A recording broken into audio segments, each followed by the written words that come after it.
بسم الله الرحمن الرحيم اللهم صل على محمد وآل محمد. اعوذ باللہ من الشیطان اللعین الرجیم. بسم اللہ الرحمن الرحیم. الحمد للہ وکفا وسلام علی عبادہ الذین اصطفیٰ. درود بھیجیے محمد علیہ.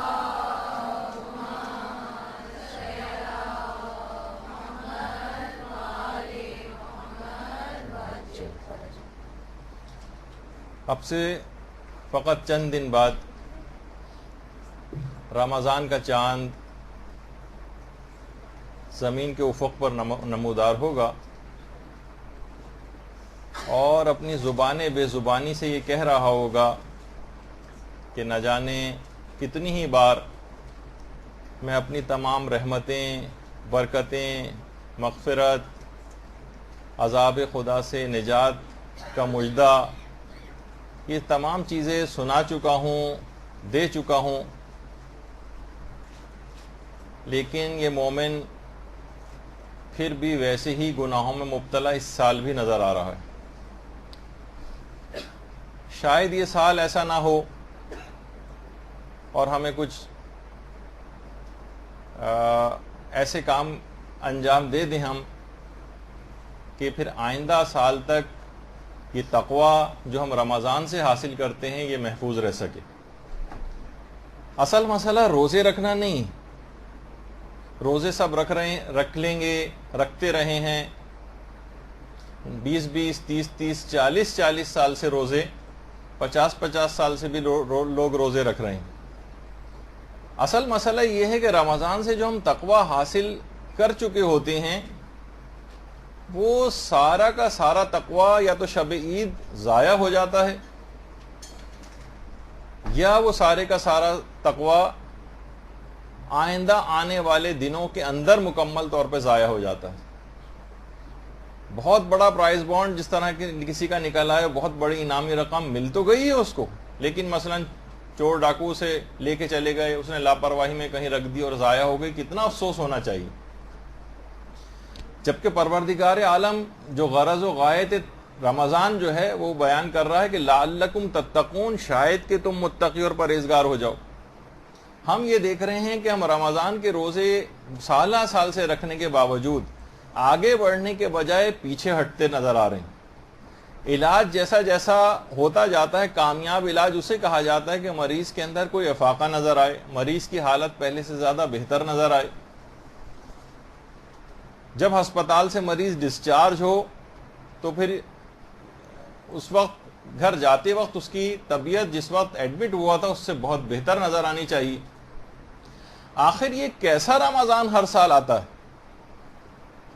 کہ شب عید ہی جو روزے دار ہے وہ پہلے سے زیادہ بیمار نظر آنے لگتا ہے، تقوی کے بجائے گناہوں پر پہلے سے بہت زیادہ مستعد نظر آتا ہے. جیسے کہا جاتا ہے نا کہ مرض بڑھتا گیا جوں دوا کی. یعنی رمضان کے اندر مستقل طور پر تقوی کے اندر بے تحاشا اضافہ ہونا چاہیے تھا، لیکن اضافے کے بجائے ہم تنزلی ہم کو نظر آتی. بے پردگی، ویسا ہی میک اپ، نامحرموں کے سامنے آنے کے حوالے سے موسیقی، گناہ، مکس گیدرنگ، یہ سب شب عید سے ہی شروع ہو جاتے ہیں. مرد حضرات صبح اٹھ کر مثلا جو اگر شیو ان کی بڑھ جاتی ہے تو داڑھی مونڈتے ہیں عید کے دن. عید کے دن خاص طور پر بہت ہی بڑی کثیر تعداد جو لوگوں کی ہوتی ہے ان کی نماز فجر قضا ہوتی ہے. وہی برائیاں بلکہ مزید اضافے نظر آتے ہیں. مثلا دیکھیے، اگر آپ کسی کو اپنا فریج ٹھیک ہونے کے لیے دیں، آپ کا فریج خراب ہو جائے، اے سی خراب ہو جائے، اے سی ٹھیک کرنے کے لیے دیں، گاڑی خراب ہو جائے، میکینک کو گاڑی ٹھیک کرنے کے لیے دیں، اور ہر دفعہ وہ پہلے سے زیادہ خراب ہو کے آپ کو ملے، تو ایک دفعہ 2 دفعہ آپ کا ریئیکشن کیا ہونا چاہیے؟ کتنا غصہ آنا چاہیے آپ کو کہ بھائی ہر دفعہ آپ کو دے رہے ہیں، یہ کیسا ٹھیک کر کے دے رہے ہیں. تو یہی ہم اپنے روح کی اوور ہالنگ ہر سال رمضان میں کر رہے ہیں. اپنے اوپر کتنا غصہ آنا چاہیے. کتنے سال کے رمضان میں ہم اپنے روح کی سروس کروا لیتے ہیں، اوور ہالنگ کروا لیتے ہیں، لیکن اب لگ رہا ہے کہ پہلے سے زیادہ ہماری روح گناہوں کے اندر آلودہ نظر آتی. تو دیکھیے اگر ایک ایک کر کے بھی ٹارگٹ کیا جائے گناہوں کے سلسلے میں تو بہت آسانی کے ساتھ تمام گناہوں سے اپنا پیچھا چھڑا سکتے ہیں۔ دیکھیے اب دو ہی وجوہات ہو سکتی ہیں عام طور پر، یا تو مریض ٹھیک نہیں ہو رہا ہے اس کی، یا کوئی آپ نے کوئی چیز صحیح ہونے دی اس کے سلسلے میں بھی، یا تو ٹھیک کرنے والا بالکل لاپرواہ، مثلا مریض اپنا علاج صحیح نہیں کر رہا ہے، یا مثلا گاڑی ٹھیک کرنے والا وہ ریپیئرنگ صحیح نہیں کر رہا ہے، سالہ سال گزر رہے ہیں لیکن علاج مثلا صحیح نہ ہو۔ خود میرے اپنے ایک دوست تھے، وہ کہہ رہے تھے کہ میرے والد 50 سال سے ایک حکیم صاحب کا علاج کروا رہے ہیں پائلز کے سلسلے میں، 50 سال سے علاج چل رہا ہے۔ میں نے کہا بھائی ایسا کون سا علاج ہے جو 50 سال میں نہ ختم ہونے میں نہیں آ رہا، نہ ان کو کوئی افاقہ ہو رہا ہے، پھر بھی وہ کیے چلے جا رہے ہیں۔ تو بعض اوقات یا تو صحیح طریقہ کار کا انتخاب نہیں ہو رہا ہے، یا مریض دواؤں کے ساتھ احتیاطیں نہیں کر رہا ہے، پرہیز نہیں کر رہا ہے، بلڈ پریشر کی گولی کھاتا ہے، ساتھ میں نمک بھی بہت زیادہ اس نے کیا ہوا ہے مثلا، یا مشین کی سروس وہ کروا رہا ہے لیکن اس کے ساتھ تیل پانی چیک کرنا ہوتا ہے، اس کی اور بہت ساری چیزوں کا خیال کرنا پڑتا ہے۔ دیکھیے بہت ساری چیزیں ایسی ہیں کہ بہت پہلے سے خیال رکھنا ہوتا ہے، جب بالکل ہی نقصان سر پر آ جائے پھر ہم خیال کرنا شروع کریں تو وہ مناسب نہیں ہوتا۔ زمانہ طالب علمی میں جب ہم وارڈ وغیرہ جاتے تھے اور وہاں ڈیوٹیز لگتی تھیں اور اس میں جو مریضوں کی ہسٹری وغیرہ لینی ہوتی تھی، تو ایک دفعہ ایک تھروٹ کینسر کا ایک مریض تھا، اس کے پاس ہم گئے، گلا اس کا اتنا بڑا پھولا ہوا ہے، وہاں پر ٹیومر نکلا ہوا ہے اس کے۔ تو ہم نے کہا بھائی سگریٹ کب سے پی رہے تھے؟ کہہ رہے سگریٹ تو میں بہت عرصے سے پیتا تھا لیکن اب تو میں نے چھوڑ دیے۔ اتنا آگے بڑھا ہوا ہے کینسر تمہارا، کب چھوڑی؟ کہا ابھی 1 ہفتہ ہوا ہے چھوڑے ہوئے۔ ارے بھائی اتنا زیادہ آپ نے خراب کر لیا اپنے مرض کو اب، اور آپ نے پہلے احتیاط نہیں کی، اب 1 ہفتہ پہلے اب چھوڑ رہے ہیں تو کیا اس سے فرق پڑے گا؟ تو دیکھیے مسئلہ صرف یہ ہے کہ تقوی کو صرف حاصل نہیں کرنا ہوتا بلکہ تقوی کی حفاظت بھی بہت ضروری ہوتی۔ ہم یہ سمجھتے ہیں کہ مثلا ہم نے نمازیں پڑھ لی، نمازوں کو بچانے کی فکر نہیں، روزہ رکھ لیا، روزے کو بچانے کی کوئی فکر نہیں۔ ایسا ہی ہے جیسے پہلے بھی میں نے مثال دی تھی کہ پانی کی ٹنکی آپ بالکل فل کر لیں اور اس کے بعد گھر کے سارے نل بھی کھول دیں، سارا پانی ڈرین ہو جائے گا۔ بہترین اے سی جو ہے وہ کولنگ کر رہا اور ساری کھڑکیاں دروازے آپ کھول دیں، ساری کولنگ ختم ہو جائے گی۔ تو تقویٰ بھی ایک ایسی ہی چیز ہے۔ تقویٰ دیکھیے مسلسل رہنے والی چیز نہیں ہے، ہاں حفاظت کریں تو رہ سکتا ہے، ورنہ ایک ہی دن میں تقویٰ کئی مرتبہ آتا ہے اور جاتا ہے، ایک ہی دن میں عدالت ہو سکتا ہے کئی دفعہ آئے اور جائے۔ تو آج ہم کچھ ایسے طریقہ کار کا تذکرہ کریں گے کہ جن کا اہتمام پورے سال اگر رکھا جائے تو رمضان سے حاصل کیا گیا تقویٰ نہ صرف یہ کہ آپ محفوظ کر سکتی ہیں بلکہ اس کو چلا سکتی ہیں آپ اگلے سال تک۔ اگلے سال تک آپ رمضان سے حاصل کیا گیا تقوی کو کوئی شخص چاہے تو اس سے استفادہ کر سکتا۔ دیکھیے سب سے پہلے تو دماغ میں ایک چیز کا ضرور خیال رہنا چاہیے کہ رمضان کے علاوہ بھی اللہ موجود ہے۔ ہمارے ساتھ مسئلہ یہ ہے کہ جس وقت مسجد میں ہوتے ہیں اس وقت اللہ ہوتا ہے، جس وقت مدرسے میں ہوتے ہیں کچھ اللہ کا خیال ہوتا ہے۔ رمضان کے علاوہ بھی اللہ ہے، ایسا نہیں کہ شب عید اللہ تبدیل ہو گیا، معاذ اللہ روز عید تبدیل ہو گیا، آئندہ زندگی میں تبدیل ہو گیا۔ عیسائیوں کی طرح ہمارا نظریہ نہیں ہے کہ بس چرچ کی حد تک مذہب کی پابندی کر لی اور اس کے بعد باہر نکلنے کے بعد ویسی پرانی حالت پر واپس لوٹ گئے، ایسا نہیں۔ دیکھیے آیت اللہ شیخ جعفر شوستری ایک دفعہ یہ ممبر پر گئے اور کہا کہ لوگوں آج میں ایک ایسا نقطہ بیان کرنے جا رہا ہوں تو شاید اس سے پہلے تم نے کبھی نہ سنا ہو۔ لوگ حیران اور متجسس ہو کر سننے لگے۔ کہا کہ دیکھو تم نے اب تک یہ سنا ہے تمام واعظین سے اور علماء سے کہ اللہ کے ساتھ کسی کو شریک نہ کرو، میں کہتا ہوں اللہ کے ساتھ شریک قرار دو۔ مجمع پہ سناٹا چھا گیا، لوگ حیران اور پریشان ہو کے ایک دوسرے کو دیکھنے لگے کہ شیخ جعفر شوستری کیا شرک کی دعوت دے رہے ہیں؟ تو کہا سنو، یہ دل جو ہے یہ حرام خدا ہے، ہزاروں محبتیں تم نے اس دل کے اندر قرار دی ہوئی ہیں، ٹھیک ہے قرار دو، میں اس کو منع نہیں کرتا، ایک محبت اللہ کی بھی قرار دے دو، ایک بہت چھوٹا سا حصہ ہی خواہ کیوں نہ صحیح اللہ کے لیے بھی وقف کر دو اس دل کے اندر، تم نے تو اپنے دل کو مکمل طور پر غیروں کی محبت کے ساتھ بھر رکھا ہے، اس میں اللہ کی محبت تو کسی بھی جگہ نہیں۔ میں یہ نہیں کہتا کہ تم ساری محبتیں نکال دو، سب محبتوں کے ساتھ، مال کی محبت کے ساتھ، اولاد کی محبت کے ساتھ، رشتہ داروں کی محبت کے ساتھ ایک اللہ کی محبت کو اور شریک کر لو، اور دل سے اللہ سے محبت کرو۔ دیکھیے ہمارے ساتھ مسئلہ یہ ہے کہ ہم اللہ سے محبت نہیں کرتے، ڈرتے ہیں، بالکل اسی طرح سے ڈرتے ہیں جیسے ایک ظالم بادشاہ سے ڈرا جاتا ہے، معاذ اللہ۔ بھائی بہت ڈر لگتا ہے اللہ کے پاس جاتے ہوئے، بہت ڈر لگتا ہے، اللہ کی ذکر جہاں پر ہو لوگ کہتے ہیں وہی درس و تدریس، ایک وحشت محسوس ہوتی ہے اللہ کے ذکر سے۔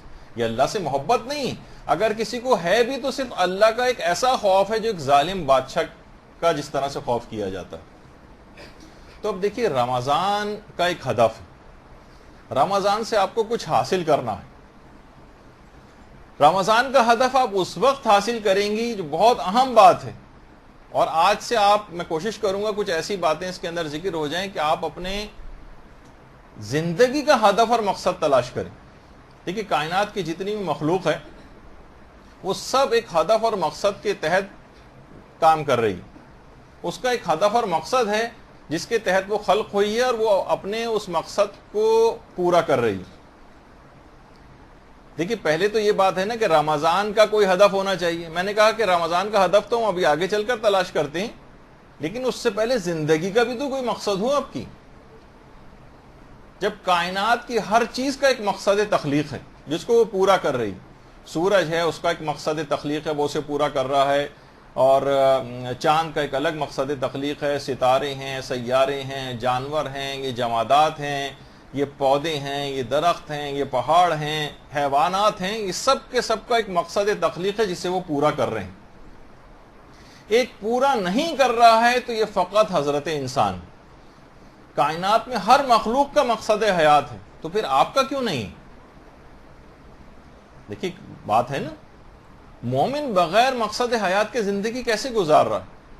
جبکہ ہم خود دیکھتے ہیں کہ قرآن کی آیات بھی ہیں کہ وَمَا خَلَقْتُ الْجِنَّ وَالْإِنسَ إِلَّا لِيَعْبُدُونَ۔ عبادت کے لیے، عبادت سے مراد فقط نماز اور روزہ ہی کے لیے آپ کو پیدا نہیں کیا گیا ہے، یہ بھی اس کے اندر آتا ہے، لیکن اس کی معرفت کو، اس کی اطاعت کے تحت زندگی بسر کرنے کو۔ تو احکامات خدا کے تحت زندگی بسر کرنا مکمل، یہ آپ کا ہدف زندگی بتایا گیا۔ ایک اور مقصد بھی روایات کے اندر بتایا گیا جسے عام طور پر اس موقع پر پیش نہیں کیا جاتا، کہ ماں کی گود سے قبر تک علم حاصل کرو، یہ بھی ایک مقصد بتایا گیا۔ یعنی ایک مومن کا ایک مقصد تخلیق ہے علم حاصل کرنا، اور ظاہر ہے کہ پھر اطاعت، اس علم کے مطابق عمل کر کے اطاعت کے اندر زندگی گزارنا، اس سے وہ دوسرا مقصد بھی حاصل ہو جاتا ہے۔ تو لیکن ہم یہ دیکھتے ہیں کہ شروع سے، بچپن سے ہی بچوں کو بھی ہدف اور مقصد یہ نہیں بتایا جاتا۔ بچوں کا ہدف اور مقصد بس ان کو کھلانا، کھیل کے اندر لگا کے رکھنا، تھوڑا سا اور بڑا ہو جاتا ہے تو وہ ٹی وی کے اندر جو ہے وہ مشغول ہو جاتا ہے۔ اسی طریقے سے تھوڑا سا اور بڑا بچہ ہوتا ہے تو بجائے کہ اس کو ایک ہدف اور مقصد کے تحت زندگی، بچپن سے اس کا ایک ٹارگٹ بتایا جائے کہ تمہیں یہ کرنا ہے اور یہ بننا ہے۔ خالی وہ نہیں کہ بس ڈاکٹر بننا ہے اور پائلٹ بننا ہے اور فلاں چیز بننی ہے، وہ صرف ایک رٹی رٹائی ٹائپ کی چیز ہوتی ہے۔ اس کے لیے الگ ایک اقدامات کرنے پڑتے ہیں۔ ایک بطور مومن بھی تو ایک اس کا ہمیشہ کی ایک زندگی گزارنا ہے، آخرت میں بھی اس کے لیے بھی ایک ہدف اور مقصد، صرف ایک دنیا ہی کا تو ہدف اور مقصد نہیں جو کچھ عرصے بعد ختم ہو جائے گی، اس کے اوپر بھی خیر خاطر خواہ کام نہیں ہوتا۔ لیکن بچوں کو بھی اسی کے اندر لگا دیا گیا کہ ان کا بھی گویا مقصد حیات صرف یہ ہے کہ وہ کھیلتے رہیں۔ حالانکہ کھیلنے کو منع نہیں کیا جا رہا، لیکن صرف یہ بتانے کے لیے کہ لوگوں کا یہ ہو گیا۔ نوجوان ہیں، ان کا مقصد حیات لگتا ہے کہ فقط اور فقط جو ہے وہ فلمیں دیکھنا اور گانے سننا اور کمپیوٹر پہ بس چیٹنگ کرتے رہنا، یا موبائل فون ہر وقت ہاتھ میں لیے بیٹھے رہنا، یا کچھ نہیں تو جب ہر تھوڑے دن بعد کوئی ورلڈ کپ ہونے لگتا ہے تو کبھی جو ہے اولمپکس ہونے لگتے ہیں، تو کبھی کوئی چیمپئنز ٹرافی ہونے لگتی ہے، ہر وقت بس نوجوان کھیلوں کے اندر ہی لگے ہوئے ہیں اور اسپورٹس کی ایکٹیویٹیز کے اندر لگے ہوئے ہیں۔ تو آپ خود سوچیں یہ آوارہ گردی میں لگے ہوئے ہیں، یا گپ شپ کے اندر لگے ہوئے ہیں، یا آؤٹنگ کے لیے لگے ہوئے ہیں، یا تفریحات کے اندر نوجوان لگے، یہ مقصد حیات ہے ان کا کہ ہر وقت فقط اور فقط ان چیزوں کے اندر مصروف رہا جائے۔ تو دیکھیے بچپن ہی سے خواتین ہیں مثلا، ان کا مقصد حیات صرف یہ ہے کہ صرف بننا سنورنا ہے اور بہت بیوٹی پارلر کے چکر لگانے ہیں اور کپڑوں وغیرہ کے اندر جو ہے وہ مصروف رہنا ہے. نوجوان لڑکوں کا یہ ہے. نوجوان لڑکیوں کا اضافی طور پر کمپیوٹر اور چیٹنگ اور موبائل فون اور اس کے علاوہ جو ایک اضافی چیز ہے وہ یہ بھی ہے جس کے اندر اتنا زیادہ وقت وہ کھا جاتی ہیں. تو بہرحال دیکھیے وہی میں نے کہا کہ بچپن ہی سے اگر ایسی اس کا انتظام ہو جائے, تربیت کا انتظام ہو جائے, قرآن سے ان کا ارتباط بڑھا دیا جائے. ابھی آگے چل کر اس کے اوپر ہماری گفتگو ہوگی کہ وہ کیسے ہوگا. تو پھر واقعتاً ایک تبدیلی محسوس ہوگی, مقصد حیات کا شروع ہی سے تعین ہو جائے گا. بچپن سے ہی اگر قرآن سے بچے کا ارتباط ہو جائے, خالی وہ نہیں کہ صرف آئے قاری صاحب آئے زیر زبر پیش کے لحاظ سے قرآن پڑھنا سکھا دیا, وہ بھی اپنی جگہ ضروری ہے, لیکن ہم اس سے آگے کی بات کر رہے ہیں. اسی طریقے سے مثلا پھر کوئی بھی تمام چیزیں اگر ایسا اس کا ارتباط ہو گیا تو کوئی بھی چیز اس کو اس انداز سے بہکا نہیں سکے گی. بچپن سے ہی مضبوط کردار کے ساتھ اور ایک مضبوط شخصیت کے ساتھ یہ بچہ عمر کے منازل کو طے کرے گا, اور جب بلوغ کی حد تک پہنچے گا تو یہ تمام چیزوں پر اثر انداز نہیں ہو سکیں گی. اس کا پازیٹیو فائدہ لے گا. ایسا نہیں ہے کہ ہم ان چیزوں کو منع کر رہے ہیں کہ سائنسی جتنی ایجادات ہیں ان سے استفادہ نہ کیا جائے, بلکہ گمراہی والی چیز کی مذمت کرنا مقصود ہے. اسی طریقے سے مثلا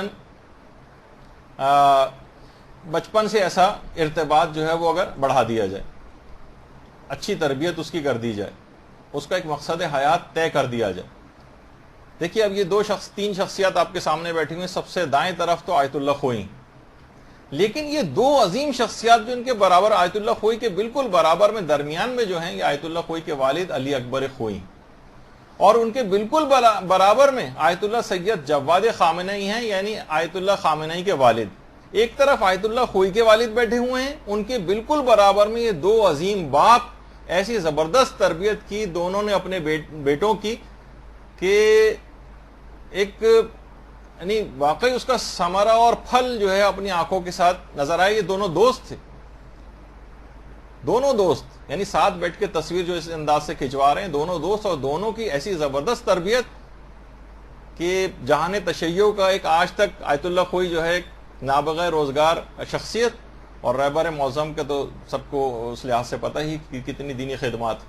یعنی واقعتاً پھر اس کا ثمرہ اور پھل ایسا نہیں کہ بس یہ بھی اسی طریقے سے زندگی گزار رہے تھے جیسے ہم گزار رہے تھے. ایک ہدف تھا, ایک مقصد تھا, ایک خاص تربیتی عمل سے گزارا جاتا ہے, اس کے بعد پھر اس کی پروڈکٹ انسان حاصل کرتا ہے. ایسی ہماری طرح نہیں کہ رات دن فسق و فجور کی تمام چیزوں کے ماحول کے اندر بچے کو رکھا جائے اور اس سے پھر ایکسپیکٹیشن کی جائے کہ یہ بڑا مقدس ہے, بیلی ہو جائے گا اور جناب بہت علم و فضل کے اندر جو ہے بڑا ہو جائے گا, جب یہاں سے کوئی ایسی شخصیات نظر بھی نہیں آتی. آپ وجہ کہ پورے کا پورا ماحول اس قسم کا بنایا ہوا ہے. یہاں تو وہ ہوتا ہے نا جو ہم لوگوں کے ساتھ جو لطیفے کے طور پر بھی چیزیں مشہور ہوتی ہیں کہ بڑے ہو کر کوئی کیا بنے گا, تو دماغ میں بچوں کے یہ ہو تو کہتے ہیں جناب میں دولہا بنوں گا بڑے ہو کے. مثلا کسی نے پوچھا کیا بنو گے, کہا دولہا بنوں گا. کہا کہ ہمارا مطلب یہ کہ ماں باپ کے لیے کیا کرو گے, کہا کہ میں ان کے لیے بہو لے کر آؤں گا. مطلب یہ ہے کہ ماں باپ تم سے کیا چاہتے ہیں, کہا پوتا چاہتے ہیں مجھ سے. مقصد ہے کہ تمہاری زندگی کا مقصد کیا ہے یہ پوچھنا چاہتے ہیں. کہہ رہا شادی ہے میری زندگی کا مقصد. تو چاہے لڑکے ہوں چاہے لڑکیاں ہوں, زندگی کا مقصد فقط یہ ہے کہ کسی طریقے سے شادی ہو جائے, اور دین کہیں پہ بھی مقصد نہیں. یہ تو سب چیزیں دنیا کے اعتبار سے چیزیں ہوتی رہیں, لیکن مقصد کے تحت جسے زندگی گزارنا کہا جاتا ہے کہ الہی مقصد کے تحت, یہ نظر نہیں آتا.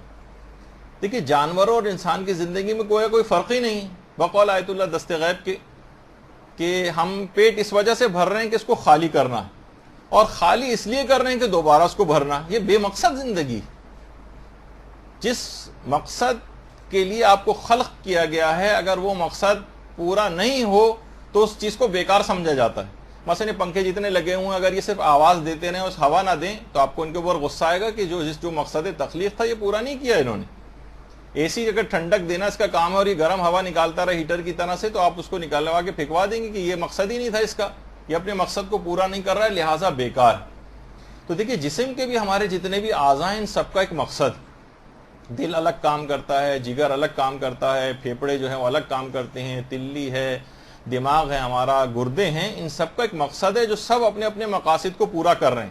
ان میں سے کوئی بھی اگر اپنے ایک مقصد کو پورا نہ کرے تو وہ بیمار سمجھا جائے گا، اور اگر وہ بیماری حد سے زیادہ اس طرح سے بالکل اپنا کام کو فنکشن کو چھوڑ دے تو موت کے اوپر یہ نتیجہ جا کر نکلے گا۔ تو یہ کیسے ممکن ہے کہ تمام جسم کے اجزاء کا تو مقصد تخلیق ہو، اور اجزاء کا جو مجموعہ ہے آپ یعنی کل، وہ بے مقصد زندگی گزار رہا؟ یعنی جز جسم کے جب ہر جز کا ایک مقصد ہے تو کل کیسے بے مقصد رہ سکتا ہے؟ یعنی آپ دیکھیں، خود قرآن نے یہ بات کہی، افحسبتم انما خلقناکم عبثا وانکم الینا لا ترجعون، کیا تم یہ سمجھ رہے ہو کہ فقط تم جو ہے تم کو ایسی عبث پیدا کر دیا گیا ہے اور تم پلٹ کر اللہ کے پاس نہیں آؤ گے؟ یعنی ایسی بس زندگی گزارنے کے لیے تمہیں دنیا کے اندر بھیج دیا گیا ہے؟ تو ایسا نہیں۔ تو اس رمضان کے اندر آپ کو ایک انفرادی ہدف کا تعین کرنا ہے اور ایک اجتماعی ہدف زندگی کا بھی تعین کرنا ہے۔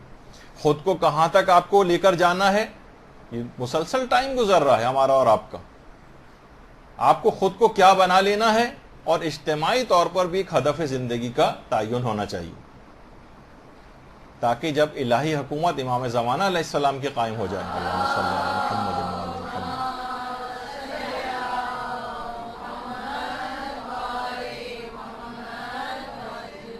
تو کسی صلاحیت کے ساتھ، کسی خدمت کے ساتھ امام کی اس حکومت کے اندر آپ کام آ سکیں۔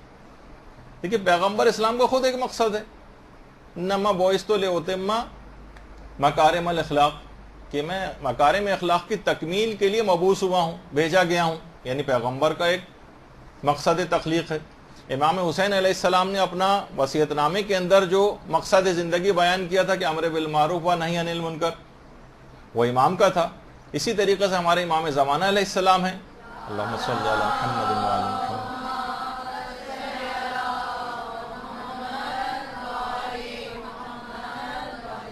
ان کی بھی زندگی کا ایک مقصد ہے کہ زمین پر جس طریقے سے زمین ظلم و جور سے بھری ہوگی، امام قسط و عدل سے اس کو بھر دیں گے، یہ ان کی زندگی کا ایک مقصد ہے۔ جو آپ نمازیں انجام دے رہی ہیں، ان کا ایک مقصد ہے تاکہ آپ فحش اور بری باتوں سے اپنے آپ کو محفوظ رکھ سکیں۔ یہ جو روزہ ہے، اس کا ایک مقصد ہے تاکہ آپ متقی و پرہیزگار بن سکیں۔ یہ جو زکوٰۃ آپ دیتی ہیں، اس کا ایک مقصد ہے کہ آپ کے مال جو ہے آپ کا پاک ہو جائے۔ غرض جتنے بھی اس طرح کی چیزیں ہیں، ان سب کا ایک ہدف اور مقصد ہے۔ جو آپ اعمال بھی انجام دیتی ہیں تو آپ کو اپنے یہ واقعتاً سب سے پہلی چیز یہ ہے کہ ہدف زندگی کا تعین کریں کہ آپ کے اندر کیا صلاحیت ہے یا چھپی ہوئی صلاحیت ہے، اسے اجاگر کریں، اس کے تحت ایک ایم بنا کر زندگی کو گزاریں۔ یہ زندگی بس آپ کو گزار رہی، اگر ہدف نہیں ہے، بے ہدف ہے، کوئی مقصد حیات نہیں ہے، کوئی ٹارگٹ آپ کو اچیو نہیں کرنا ہے، دنیا کے بھی ٹارگٹ اپنے آپ بنائیں جو بھی کامیابیوں کے سلسلے میں، اور اس طرح آخرت کا بھی ایک ٹارگٹ جہاں ہمیشہ رہنا، اس کو نظر انداز کیوں کر رہے ہیں جبکہ ہمیشہ کی زندگی وہی۔ تو بہرحال جب یہ ہدف زندگی کا ایک تعین ہو جائے گا تو پھر بات آگے بڑھے گی۔ اب کوئی دین کی خدمت کے حوالے سے اگر آپ کو ہدف بنانا ہے وہ بنائیے، کسی اور شعبے کے اعتبار سے ہدف بنانا ہے وہ بنائیے۔ آپ کہیں کہ جناب میں علمی خدمت کرنا چاہتی ہوں، اس کے لیے الگ طریقے سے کام کرنا پڑے گا۔ آپ کہیں میں اپنے مال کو ہدف بناؤں گی، مال کو خرچ کروں گی فلاں فلاں پروجیکٹ میں، اس میں کوئی جسمانی اعتبار سے اپنی کسی صلاحیت کو دینا چاہے وہ کر سکتا ہے۔ مثلا کسی کی ہینڈ رائٹنگ بہت اچھی ہے، وہ جیسے بہت ساری خواتین آپ میں سے خدمات انجام دے رہی تھیں جن کی ہینڈ رائٹنگ بہت اچھی تھی، وہ درس اپنے ہاتھ سے لکھا کرتی تھیں اور پھر فوٹو کاپی۔ بہرحال زندگی ایک مقصد ہے، ایک خدا نے ایک صلاحیت دی، دین کے کام کے لیے استعمال کر رہی تھی۔ کوئی کمپوزنگ بہت اچھا خاتون کرتی ہیں، ابھی بھی بہت سارے لیکچرز آپ کو، کچھ خواتین ہیں آپ نے دیکھا کتنی محنت سے کمپوز کر کے وہ آپ کو دیتی ہیں، بہت بڑی قابل تعریف بات ہے۔ بہرحال اپنی ایک صلاحیت کا استعمال کر رہی ہیں۔ کوئی آرٹسٹ ہے، مثلا کوئی کمپیوٹر کا ماہر ہے، کوئی مثلا ڈریس ڈیزائنر ہے، ہر لحاظ سے آپ کوئی ایسی چیز کر سکتی ہیں کہ مثلا عورتوں کا پردہ بھی اس میں محفوظ ہو جائے، پردے کی کوئی خلاف ورزی بھی نہ ہو، اور اچھا کپڑا بھی پہننے میں اپنا دماغ کو لگائیے، سوچیے کہ کون سی ایسی طریقہ کار میں اختیار کر سکتی ہوں جس سے اسلام کی اس صلاحیت کے تحت آپ اسلام کی کوئی خدمت کر سکیں۔ تو بہرحال یہ چیز ایسی کہ جب یہ ہدف زندگی کا تعین ہو جائے گا تو پھر رمضان کا ہدف کی ہم طرف جو ہے وہ آگے بڑھیں گے۔ اچھا، اب اس کے بعد ابھی جو ہم بات کر رہے تھے کہ رمضان سے کیا حاصل کرنا ہے، تو دیکھیے رمضان کے اندر اگر آپ پورا رمضان ضائع ہو جائے گا، یقین جانیے اگر آپ نے اس دوران اپنے اندر سے کچھ راسخ برائیوں کو اس رمضان میں ختم نہیں کیا۔ اب گاڑی جو ہے سمجھے ورک شاپ کے اوپر آ گئی، اب اسے ٹھیک ہو کر جانا چاہیے، یہ خراب ہو کر کیوں واپس جا رہی ہے؟ 30 دن گاڑی جو ہے وہ میکینک کے پاس کھڑی رہے اور اس کی مسلسل اوور ہالنگ سروس اور سارے اس کے اوپر کام کرتے رہیں, اور جب 30 دن گزر جائیں تو ویسی کی ویسی خراب واپس جائے. تو لازمی چند برائیوں سے اپنا پیچھا چھڑا لینا ہے, جس میں سے پہلی تو چیز یہ ہے کہ غیبت اس دفعہ کا ہدف بنا لیجیے آپ, کہ میں اس پورے رمضان بھی اور رمضان کے بعد بھی 4 میں برائیوں کا آج کم سے کم آپ کو ٹارگٹ دیتا ہوں, کہ جو اس رمضان کے اندر آپ کو ہدف بنانا ہے کہ میں ان 4 برائیوں کو ہر صورت میں ختم کر دوں گی. ابھی میں بہت بڑی 100 کی گناہ کبیرہ کی فہرست آپ کے سامنے نہیں پیش کر رہا, آپ فقط 4 اہم ترین برائیاں جو الخصوص رمضان میں بھی انجام نہیں دینی ہے آپ نے, اور آئندہ زندگی میں بھی اگر آپ نے اس کو انجام نہیں دیا تو آپ سمجھیے کہ بہت آپ کے لیے, یعنی واقعتاً آپ اپنے تقوی کو محفوظ کر لیں گے, جو ہمارا عنوان ہے کہ ماہ رمضان سے حاصل شدہ تقوی کو محفوظ کیسے کریں. کچھ نیکیاں پیدا کرنی ہیں وہ بھی آپ کو بتاتا ہوں, اس کو کیسے حاصل کریں, اور چند برائیوں سے پیچھا چھڑانا ہے. تو دیکھیے, غیبت سے اپنا پیچھا چھڑانا ہے, غیبت سے. اور ایسی چیز ہے غیبت کہ شیخ عباس قمی اتنے حساس تھے غیبت کے معاملے میں, جن کی آپ مفاتیح الجنان پڑھتی ہیں, کہ کسی میں جرت نہیں ہوتی تھی کہ جہاں شیخ عباس قمی موجود ہوں وہاں پر کوئی غیبت کر سکے, خواہ کتنے ہی مقام کا حامل آدمی ان کے سامنے کیوں نہ بیٹھا ہو, بظاہر کتنے ہی اونچے طبقے سے اس کا تعلق کیوں نہ ہو, کوئی ان کے سامنے غیبت نہیں کر سکتا تھا.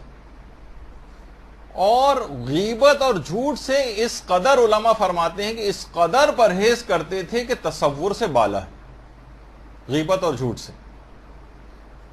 جب مرض موت میں گرفتار تھے اور انتقال ہونے والا تھا اور تہران کے ایک ہاسپٹل میں تھے, تو ایک عالم دین ان سے ملاقات کے لیے آئے تھے.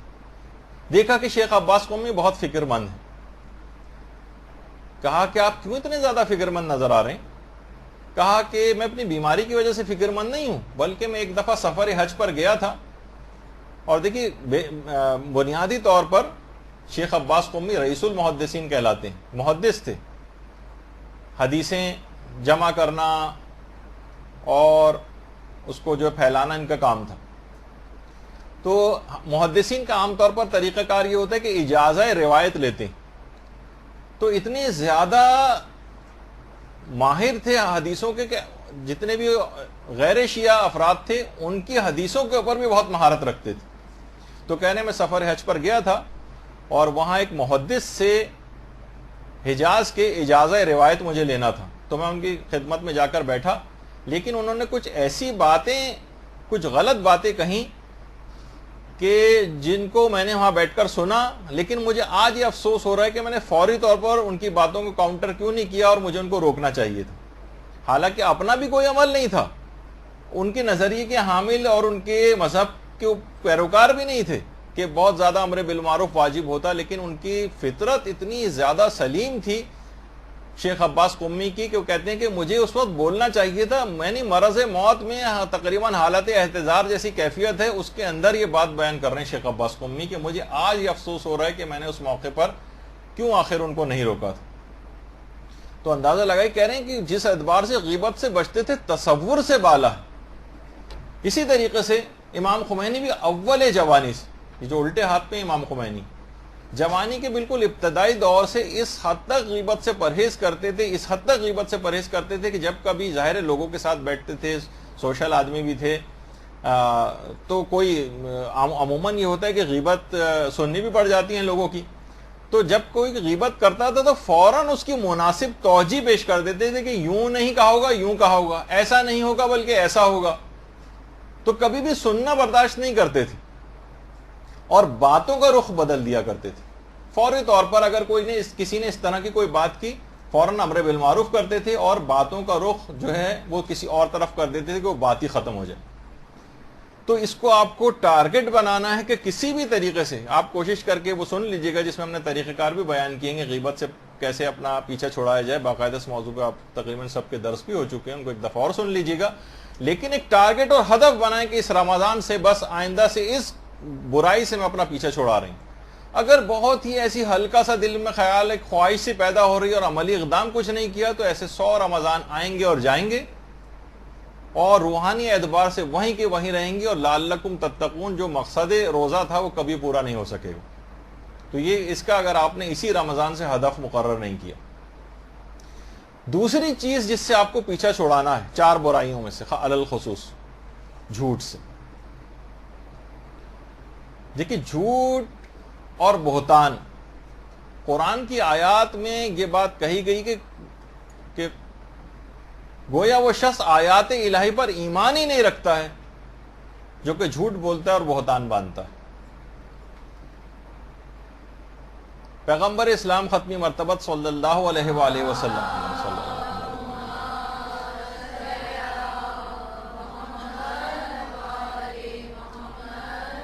فرماتے ہیں کہ لوگوں کی بات پر سب سے زیادہ یقین کرنے والا وہی شخص ہوتا ہے جو خود سچ بولتا ہے. وہ خود سچ بولتا ہے تو دوسرے کو بھی سچا سمجھتا ہے، یقین کر لیتا ہے. اور جو ہر شخص کی بات جھٹلاتا ہے وہ زیادہ تر وہی جھٹلاتا ہے جو خود جھوٹا ہوتا ہے، کیونکہ وہ اپنے طرح کا قیاس کرتا ہے دوسرے کو بھی. حتیٰ کہ یعنی اس کے سامنے قرآن و حدیث بھی پیش کر دی جائے تو اس کو بھی جھٹلا دیتا ہے، نہیں یہ نہیں ہو سکتا. بہت سارے افراد ہوتے ہیں کہ جناب کوئی حدیث آپ نے لگائی جو ان کا کوئی ذاتی تجربہ اس کے خلاف ہے تو کہتے ہیں حدیث ضعیف ہوگی، یہ ہم اس حدیث کو نہیں مانتے معاذ اللہ. اس طرح کی بات فوراً جھٹلا دیتا ہے. یعنی انسان جو خود ہوتا ہے وہ اسی طرح سے. تو جھوٹ ایک ایسی چیز ہے کہ جسے کہا جاتا ہے نا کہ تمام خبائث اور برائیوں کو ایک مکان میں بند کر کے جو اس کا تالا لگایا گیا ہے اس کے اوپر جھوٹ ہے. بس تالا وہ کھولیے آپ، اس کی جو چابی ہے وہ جھوٹ ہے.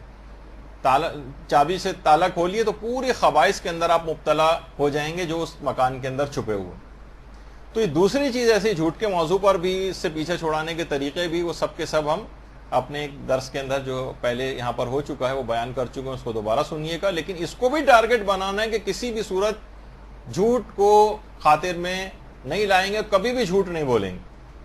اور جو شرعی طریقے بتائے گئے ہیں توریے وغیرہ کے وہ آپ ان کو البتہ استعمال کر سکتی ہیں کبھی وقت ضرورت پیش آ جائے. ورنہ واقعتاً وہ ہے کہ انسان اپنی نجات اس میں جھوٹ میں سمجھتا ہے جبکہ اس میں ہلاکت پوشیدہ ہوتی ہے. بہت سی حدیثوں کے اندر یہ بھی آیا. آپ سوچتی ہیں کہ میں بچ جاؤں گی جھوٹ بول کر. عام طور پر گھریلو زندگی میں اور دیگر ایسی جگہوں کے اوپر جہاں اس طرح کی کیفیت ہو جاتی. تو دوسری چیز یہ ہے کہ اس برائی کو اگر آپ نے ختم نہیں کیا، یہ سمجھیں کہ خبائث سارے جمع ہیں. غیبت کو اگر آپ نے روک دیا اپنی زبان کو، جھوٹ کو آنے سے روک دیا تو بہت بڑا آپ نے گویا کام کر لیا اور رمضان کے ہدف اور مقصد پورا ہو جائے گا. تیسری چیز اگر آپ اپنے آپ کو گانے اور موسیقی سے بچا سکیں. امام خمینی یہ بات بیان فرماتے تھے کہ موسیقی خود تنہا طور پر بھی شہوت اور منفی جذبات ابھارتی موسیقی. اور امام خمینی فرماتے تھے کہ موسیقی وہ چیز ہے جو جوانوں کے دماغ کو مختل کر کے رکھ دیتی، ان کو بہت دماغی طور پر ڈسٹرب کر دیتی. امام خمینی جو صحیفہ نور ہے اس کے اندر جملہ ہے امام خمینی کا کہ موسیقی دماغ کے ساتھ وہی کرتی ہے جو کہ عام طور پہ ہیروئن یا منشیات کرتی. تو آپ نے دیکھا کہ دماغ موسیقی کا سننے والا تو اس سے ہر ایمانی اعتبار سے، ایک تو جسمانی اعتبار سے جو ویسے نقصانات ہیں اس کے وہ الگ ہیں، لیکن روحانی اعتبار سے یہ بالکل ختم کر کے رکھ دیتی. یہ تیسرا اس کو ٹارگٹ کرنا ہے کہ موسیقی زیادہ تر اوقات میں کوشش کریں کہ ٹی وی کے اوپر آپ کنٹرول کریں. چلیں ابھی وہ چوتھے نمبر کے اوپر ایک چیز آ جائے گی کہ یہ اس برائی وہ ہے فحش مناظر اور نامحرم پر حرام نگاہ سے پرہیز کریں. اس کے اندر سارے ڈرامے بھی شامل ہیں.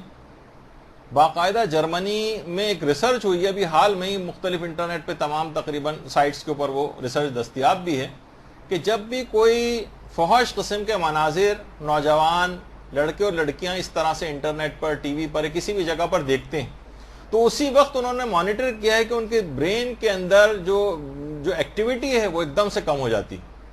یعنی ایک لحاظ سے دیکھا جائے تو نوجوان پڑھائی کے اندر بھی آپ کو پیچھے نظر آئیں گے.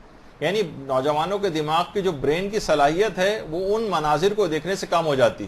پڑھائی کے اندر بھی یہ نوجوان پیچھے ہو جائیں گے، بہت سارے حوالے سے زندگی کی تمام چیزوں کے اندر پیچھے نظر آئیں گے. اور جیسے کہ آج کل نگاہ میں آ رہا ہے کہ اس طرح سے لوگ اس میں مبتلا ہو رہے ہیں. تو اخلاق کا بے پناہ پہ اثر پڑتا ہے. آپ دیکھتے ہیں کہ ویسے بھی کتنے بھی جو بڑے بڑے سائنٹسٹ حضرات ہیں یا مثلا جو چیزوں کو ایجاد کرنے والے ہیں, وہ عام طور پر ان تمام ڈراموں, فلموں, ان کی طرف توجہ ان کی نہیں ہوتی. تو دیکھیں کتنی ایجادات اور چیزیں معاشرے کو فائدہ پہنچانے والی وہ مہیا کر دیتے ہیں. وقت کا ضیاع کتنا زیادہ ہوتا ہے. تو خاص طور پر وہ تمام ڈرامے بھی اس کے اندر شامل ہیں, وہ تمام فلمیں اس کے اندر شامل ہیں. اگر آپ, کوئی ایسی بڑی بات نہیں ہے, اگر آپ ارادہ کر لیں. دیکھیے آپ اس وقت جتنے بھی ٹی وی پروگرام آ رہے ہیں ڈراموں کی صورت میں, وہ سارے کے سارے فحش ہیں. کہیں نہ کہیں آپ کو جو بہت ہی پاکیزہ کوئی بھی آپ کو ڈرامہ لگے گا, اس کے اندر بھی فحاشی کے عناصر موجود ہوتے ہیں. لیکن اس کے اس سے بڑھ کر بہت ساری باتیں ہونے لگی. اگر آپ نے ان تمام ڈراموں کو دیکھنے کی ویسی ہی عادی بنی رہی, رکھتی چلی جائے گی 100-200 سال تک مزید روزے, کوئی بھی فائدہ ہونے والا نہیں. وہ یہ کہ نل کھلے ہوئے ہیں اور پانی کی ٹنکی جو بھر رہی ہے, مسلسل بجلی کا بھی نقصان ہوگا, پانی کا بھی نقصان ہوگا, زحمتیں الگ ہوں گی, فائدہ کچھ بھی نہیں ہوگا. یہ آپ نے اپنی زندگی میں کیوں لازم و ملزوم بنا لیے کہ ڈرامہ دیکھنا ضروری, فلم دیکھنا ضروری؟ یہ کسی بھی اعتبار سے ضرورت نہیں ہے, بلکہ مسلسل آپ کی روح کے ساتھ ایک ایسا نقصان اس کے ساتھ لگا ہوا ہے کہ کتنی بھی عبادات آپ انجام دے لیں, پھر ان عبادات کا کوئی فائدہ بھی نظر نہیں آتا. یا رمضان, یہ اگر آپ نے نہیں چھوڑا اس طرح سے, اور یہ اس طرح سے رمضان آ کر گزر گئے, جو تقوی کو حاصل کرنے کے لیے اتنی معمولی سی کوشش نہیں کر پا رہا, اسے پھر رمضان سوائے بھوک اور پیاس سے کچھ نہیں دے گا. نفس کو دیکھیے اتنا کمزور مت سمجھیے, نہ بنائیے کہ آپ کہیں کہ بھئی یہ تو بہت مشکل ہے, کہ کیسے ممکن ہے میں فلاں ڈرامہ نہ دیکھوں. تو بڑا بہترین ڈرامہ آ رہا ہے اور بڑا اس کے اندر آپ کی دلچسپی جو قائم ہو رہی. جیسے وہ آیت اللہ دست غیب کہتے تھے نا, کوئی گناہ چھوڑنے کی بات کرتا تھا تو کہتے تھے پہلے سگریٹ چھوڑو. جب تم سے ایک مباح چیز مثلا نہیں چھوڑی جا رہی ہے, یا مثلا تم سے جب ایک کوئی مکروہ کام نہیں چھوٹ رہا ہے, تو تم بڑے گناہ کبیرہ کیسے چھوڑو گے؟ آپ صرف ابتدائی طور پر میں آپ کو ایک ٹاسک دیتا ہوں کہ اس رمضان میں 1 مہینے کے لیے مکمل طور پر ڈرامے چھوڑ دیجیے. مکمل طور پر ایک ڈرامہ بھی اس پورے رمضان کے اندر نہ دیکھیں, ایک ٹاک شو اور مارننگ شو بھی اس دوران نہ دیکھیں. آپ دیکھیں گے کہ بہت آپ کے پاس وقت بھی بے پناہ آ جائے گا, اور روحانیت کے اندر دیکھیے 2 نوجوان اگر اس قسم کے ہوں, ایک نوجوان وہ جو ان مناظر کو دیکھنے کا عادی ہے فوش, اور ایک وہ نوجوان ہو کہ جو ان سے دور رہتا ہو, دونوں کے اندر زمین و آسمان کا فرق ہو جائے گا, روحانی اعتبار سے بھی, تعلیمی اعتبار سے بھی. دونوں ایک ہی طرح کے چاہے اعمال کیوں نہ انجام دے رہے ہوں, دونوں نمازیں پڑھ رہے ہیں, دونوں روزے رکھ رہے ہیں, لیکن ایک ان مناظر کو دیکھنے کا عادی ہے اور ایک دوسرا ان مناظر کو دیکھنے کا عادی نہیں ہے. دونوں کی روحانیت میں زمین و آسمان کا فرق ہوگا. تو دیکھیے باطل کا ہمیشہ سے ہے کہ فحاشی کو فروغ دیتا ہے, وہ شیطان کا ایک بہت مؤثر ہتھیار. آپ کسی بھی اس کو دیکھیں, عام طور پر بچوں کو شروع سے اس کے اندر ڈال دیا جاتا ہے کہ جناب یہ اس سے پوری دنیا سے اس کو کنیکٹ کر رہے ہیں اور اتنی انفارمیشن اس کو حاصل ہو رہی ہے وغیرہ وغیرہ. تو دیکھیے باطل کوئی بھی موقع ہاتھ سے جانے نہیں دے رہا ہے. کوئی تعلیمی چیز بھی انسان کرنے کے لیے بیٹھے تو زبردستی اس کو ان مناظر کو دکھانے پر مجبور کیا جاتا ہے. آپ اسلامی چیز بھی کوئی کھولیں تو اس کے اندر فحش چیزیں خود بخود وہ لوگ شامل کرتے ہیں, باقاعدہ سرچنگ ورڈز میں ڈالتے ہیں کہ اگر آپ معاذ اللہ بھی لکھ کے سرچ کریں گے تو جو فحش چیز اس کو کھول کے دینی ہے. تو دیکھیے وہی کام جو شراب کرتی ہے کہ اس کے بعد انسان ہر گناہ کرتا چلا جاتا ہے, یہ فحش مناظر بھی اسی طریقے سے وہ کام کرتے ہیں. بڑے بڑے گناہ اس کے لیے بہت آسان ہو جاتے ہیں, روحانیت اس کی صفر پہ چلی جاتی. کتنی بھی عبادات اور ریاضیات وہ اس کے بعد انجام دیتا رہے, کتنے ہی اذکار پڑھتا رہے, کتنی دعائیں پڑھتا رہے, اور ساتھ میں یہ کام بھی کرتا رہے, تو نیکیوں کا سارا لطف اس کا غارت رہے گا. روزے پہ روزہ رکھتا چلا جائے, کوئی فائدہ نہیں ہوگا. ایک روحانی بیکلی کا اس کو احساس ہوگا. وہ نوجوان جو کہ عام طور پر اس طرح کی غلطیاں کر جاتے ہیں, وہ خود یہ بتاتے ہیں کہ ہماری عبادات کا لطف ہمارا غارت ہو کے رہ گیا. کوئی بھی کسی بھی نیکی کو کرنے کے ایک بیکلی سی ایک محسوس کرتے ہیں. اور روایات میں بھی ہے نا کہ جب انسان کے پاس حیا ختم ہو جائے تو پھر وہ جو چاہے کر.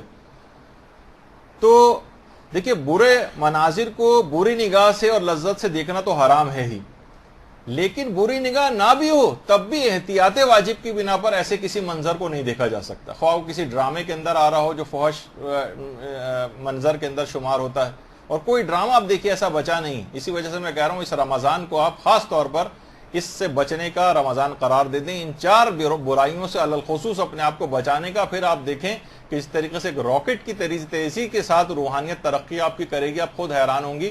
اور رمضان سے کمایا گیا تقوی وہ آپ پورے سال استعمال کر سکیں گے. پہلے دن ہی آپ کی جیب نہیں کٹ جائے گی. اور ان تمام چیزوں کے اندر پہلے دن سے ہی رمضان کے ختم ہوتے اور رات سے ہی انسان اس کے اندر گرفتار ہو جاتا ہے اور ان مناظر کو مسلسل ٹی وی دکھاتا رہتا ہے.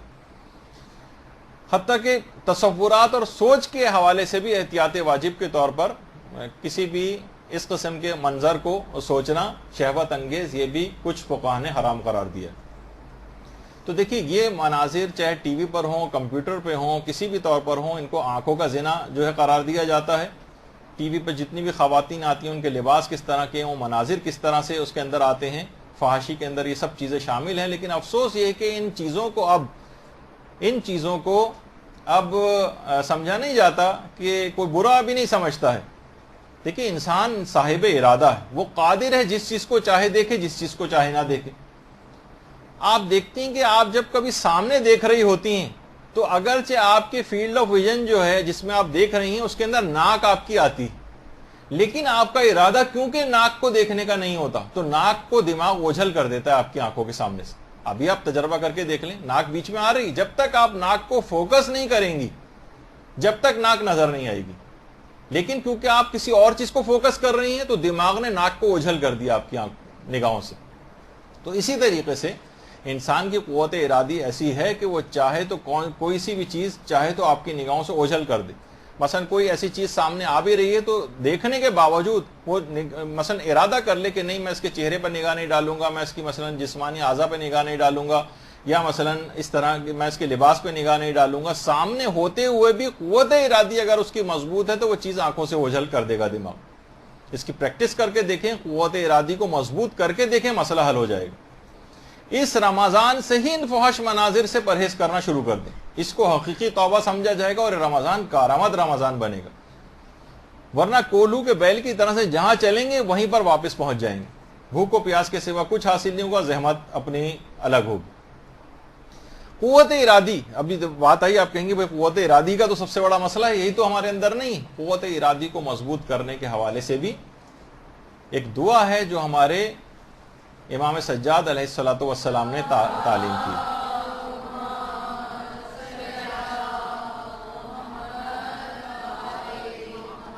کہ جب چاہیں آپ اپنی قوت ارادی کے تحت اپنی آنکھوں کو بند بھی کر سکتے ہیں. یعنی مثلا کہنے کا یہ کہ قوت ارادی ایسا جیسے کوئی حرام منظر آنکھ خود بخود اس کو دیکھنے سے قاصر ہو جائے, آپ اس کو نہ دیکھیں, ایسے حالات آپ کے لیے پیدا ہو جائیں. تو امام سے منسوب ایک طریقہ ہے. امام فرماتے ہیں کہ اگر سورہ توبہ کی آیت نمبر 119 اگر پڑھے, یا ایھا الذین آمنوا اتقوا اللہ وکونوا مع الصادقین, سورہ توبہ کی آیت نمبر 119, اس آیت کو پڑھنے کے بعد, یہ اگر آپ ہر نماز کے بعد اس کا طریقہ کار بنا لیں, اگر کتنی چھوٹی سی ایک آیت ہے, اتنی چھوٹی سی آیت 119 میں, اور اس آیت کو پڑھنے کے بعد اس دعا کو پڑھے اگر, اللہم ارفعنی فی اعلی درجات, یہ دو چیزیں مل گئی آپس میں, فی اعلی درجات ہذہ الندبہ وأعنی بعزم الارادہ, کہ اے اللہ اس دعا, یعنی دیکھیے اب آپ پروردگار عالم سے دعا کر رہی ہیں کہ اس دعا اور مناجات کے نتیجے میں مجھے اعلیٰ درجات عطا فرما اور مضبوط ارادے کے ذریعے میری مدد فرما. امام فرماتے ہیں صرف ایک لائن کی اگر یہ دعا اس آیت کو پڑھنے کے بعد پڑھ لی جائے تو قوت ارادی بہت قوی ہو جائے گی, اس کا عزم اور ارادہ ٹوٹنے نہیں پائے گا. ابھی تو آپ دیکھیے بیٹھ کے آپ عزم و ارادہ کر رہی ہیں نا, لیکن یہ ارادہ ٹوٹ جاتا ہے. ارادوں کو ٹوٹنے سے کیسے بچائیں؟ دعا سے مدد لیں. ایک تو یہ دعا ہے, اور اس کو ہر نماز کے بعد اس دعا کو پڑھ لیں. دیکھیے کہا جاتا ہے, یہ تو آپ کو الگ سے بھی مل جائے گی اور آپ بعد میں بھی لے لیجئے گا, جو آپ کے مضبوط ارادہ ہے نا اس کے کچھ دشمن, مضبوط ارادہ جو آپ کا مضبوط ارادہ بننا ہی نہیں دیتے, یہ دشمن ہے. تقریباً 8 ایسے دشمن سمجھے جاتے ہیں مضبوط ارادے کے. پہلی تو چیز ہے زیادہ کھانا. حقیقت یہ کہ زیادہ کھانے والا ہر وقت جو کھانے کی اس انداز کی شہوت میں مبتلا، اس کے ارادے کمزور ہوتے ہیں۔ دوسرا ہے زیادہ سونے والا، اس کا ارادہ بھی کمزور ہوتا ہے۔ ظاہر سونے کی محبت زیادہ ہے، 8 10 10 12 گھنٹے مثلا اگر کوئی سو رہا ہے تو جو کوئی عزم بھی کرے گا تو کمزور سا ہوگا، زیادہ توجہ اس کی سونے پر مرکوز رہے گی۔ تیسری چیز ہے زیادہ بولنے والا، اس کا عزم اور ارادہ بھی کمزور ہوتا ہے۔ چوتھی چیز ہے راحت طلبی، عیش آرام، یہ اگر کوئی پسند کر رہا ہے اس کا ارادہ بھی کمزور ہوگا۔ برے دوست، یہ کوئی کوشش کرے گا بھی گناہوں سے بچنے کی تو برے دوست اس میں مبتلا کر دیں گے، مجبور کریں گے کہ آپ اس برائی کا ارتکاب کر لیں۔ برے دوست یہ عزم و ارادے کو کمزور کرنے والے۔ حب دنیا کی محبت جتنی زیادہ ہوگی اتنا دینی لحاظ سے آپ کو عزم و ارادہ کمزور پڑے گی۔ آخرت کے لیے کب کام کرنے دے گی حب دنیا، وہ دنیا ہی کی طرف کھینچے گی۔ اور لالچ، جتنا انسان لالچی ہوگا بس اپنے اس لالچ کے مقصد کو حاصل کرنے کی فکر میں رہے گا اور آپ کا دینی عزم و ارادے کو کمزور بنائے گا۔ اور ایک اور چیز ہے بے مقصد زندگی، جس پہ ابھی ہماری گفتگو ہوئی۔ جب زندگی کا کوئی ہدف اور مقصد ہی نہیں ہے، آپ کا کوئی چیز آپ نے طے نہیں کی تو بس زندگی ایسی گزر رہی، تو اس میں کسی عزم و ارادے کی کرنے کی ضرورت ہی کیا ہے؟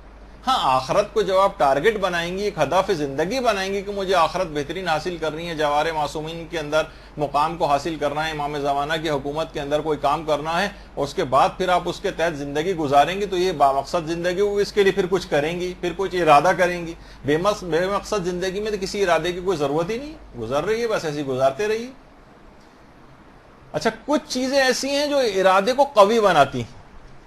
دیکھیے یہ ساری چیزیں ابھی جو ہم رمضان سے حاصل شدہ تقویٰ محفوظ کیسے کریں؟ ارادے سے تو محفوظ کریں گے۔ پہلے ہمیں معلوم ہو کہ ارادے کے دشمن کون سے ہیں، ان کو بھی کنٹرول کرنا پڑے گا کہ وہ کہیں اندر سے کمزور نہ کر دیں۔ اور کچھ چیزیں ایسی ہیں جو ارادے کو قوی بناتی ہیں۔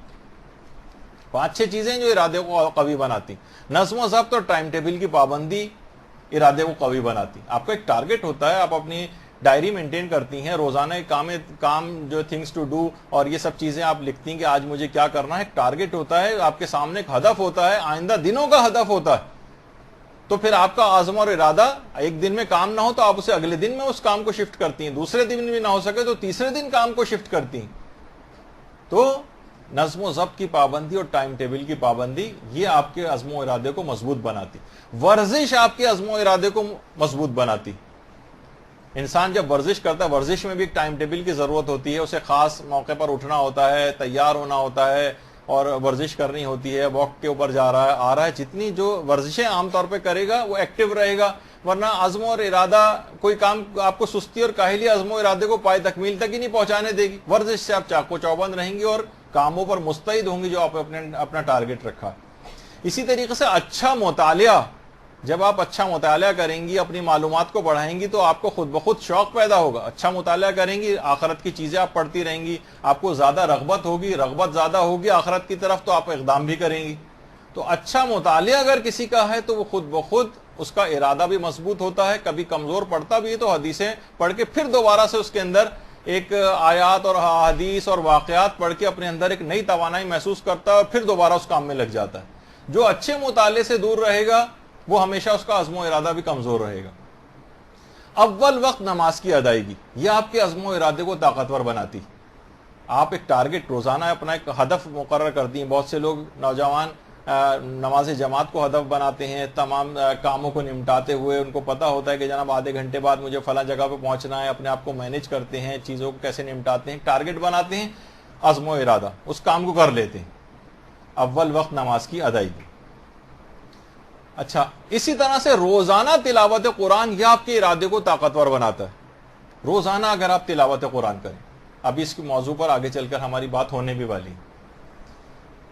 اور روزہ یہ خود آپ کے اندر ایک قوت ارادی پیدا کرتا ہے۔ آپ اپنی قوت ارادی سے ہی تو روزہ توڑنے والی چیزوں سے بچتی ہیں، ورنہ پانی موجود ہوتا ہے، کھانا موجود ہوتا ہے، کوئی گھر میں نہیں بھی موجود ہوتا تب بھی آپ ان چیزوں کو استعمال کر سکتی ہیں، لیکن نہیں، زبان پہ کنٹرول کرتی ہیں، آنکھوں پہ کنٹرول کرتی ہیں، اعضاء و جوارح پہ کنٹرول کرتی ہیں، تمام چیزوں پہ آپ کے اندر ایک ارادے کو مضبوط بناتا ہے روزہ۔ اس سے بھی صرف رمضان کی حد تک استفادہ نہیں کرنا چاہیے، بلکہ رمضان کے علاوہ جو آئندہ آنے والے دنوں اور مہینوں کے اندر بھی روزے رکھنے چاہیے۔ جب بھی وہ خود سازی چارٹ وغیرہ کے اندر ہر پیر اور جمعرات کے دن روزہ رکھنا اور جو مستحب روزے، اسلام نے ان کا اہتمام تمام مہینوں کے اندر اس انداز سے کیا ہے کہ انسان اگر یہ روزہ کم سے کم ہفتے میں ایک مرتبہ رکھتا رہے تو اس کا عزم و ارادہ مضبوط ہوتا جائے گا۔ ایک اور چیز ہے پھر جس سے عزم و ارادہ مضبوط ہوتا ہے، اسے کہا جاتا ہے چلہ گیری۔ یہ کیا چیز ہے؟ عام طور پہ برے اس میں شمار ہونے لگا، چلہ کاٹنا وغیرہ جو ہوتا ہے۔ کسی بھی بری عادت کو 40 روز تک نہ کرنے کا عزم کریں اور پوری شدت کے ساتھ اس پر عمل شروع کر دیں۔ یہ آپ ٹارگٹ ایک کر لیں، جیسے ابھی میں نے آپ کو ایک ٹارگٹ اور ہدف دیا تھا کہ میں 40 روز تک باقاعدہ کیلنڈر پہ مارک کر لیں، میں غیبت نہیں کروں گی، جھوٹ نہیں بولوں گی، ٹھیک ہے، گانے اور موسیقی نہیں سنوں گی، اور کوئی بھی ڈرامہ نہیں دیکھوں گی۔ یعنی ڈرامے سے مراد ٹی وی، 40 دن کے لیے ٹی وی کو خیر آباد کہہ دیجیے۔ آپ یقین کیجئے زمین و آسمان کا فرق پڑ جائے گا۔ اسے چلہ گیری، یعنی 40 روز تک کسی بھی بری عادت کو یا گناہ کو نہ کرنے کا عزم کریں اور شدت سے عامل ہو جائیے۔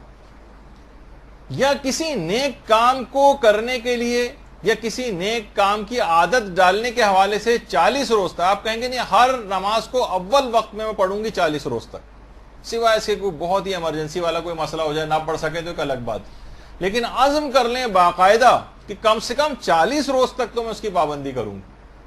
جب آپ دیکھیں گے 40 روز پورے ہوں گے تو خود اس 40 کے عدد کے اندر ایک بہت بڑی برکت، بہت فرق پڑ جائے گا۔ آپ کا عزم اور ارادہ، دیکھیے ساری چیزیں عزم و ارادے سے، ہم سب لوگ ان چیزوں کے قائل ہیں کہ یہ سب چیزیں بہت بہترین ہیں، اچھی ہیں، لیکن یہ ہو جاتا ہے ہمارے ساتھ کہ نہیں، عزم ٹوٹ جاتا ہے، ارادہ ٹوٹ جاتا ہے۔ اچھا، پھر ایک اور چیز ہے کہ صحیح طور پر علم حاصل کریں، یعنی جس گناہ سے بچنا ہے اس کی معلومات بڑھائیے آپ۔ جیسے دیکھیے کسی کو ڈائبٹیز ہو جاتی، شوگر ہو گئی، اب کیا ہے شوگر کے متعلق جہاں کوئی کتاب نظر آ جاتی ہے اس کتاب کو پڑھنے لگتا ہے اپنی بیماری کی معلومات کے لیے، کوئی آرٹیکل آتا ہے، کوئی اخبار میں کوئی لکھ دیتا ہے شوگر کے متعلق، پورا عام طور پہ مریض ساری چیزیں پڑھتے ہیں، اخباری خبریں بھی پڑھتے ہیں، اس کے کیا کمپلیکیشنز ہو سکتی ہیں، پاؤں کی کیسے احتیاط کرنی ہے اور آنکھوں کی کیا احتیاط کرنی ہے اور فلاں زخم ہو جائے تو کیا احتیاط کرنی ہے۔ یعنی جس حد تک وہ اپنی معلومات بڑھاتا جاتا ہے وہ اپنی بیماری کو کنٹرول کرنے کے لیے زیادہ اس کے پاس ہتھیار آتے چلے جاتے ہیں۔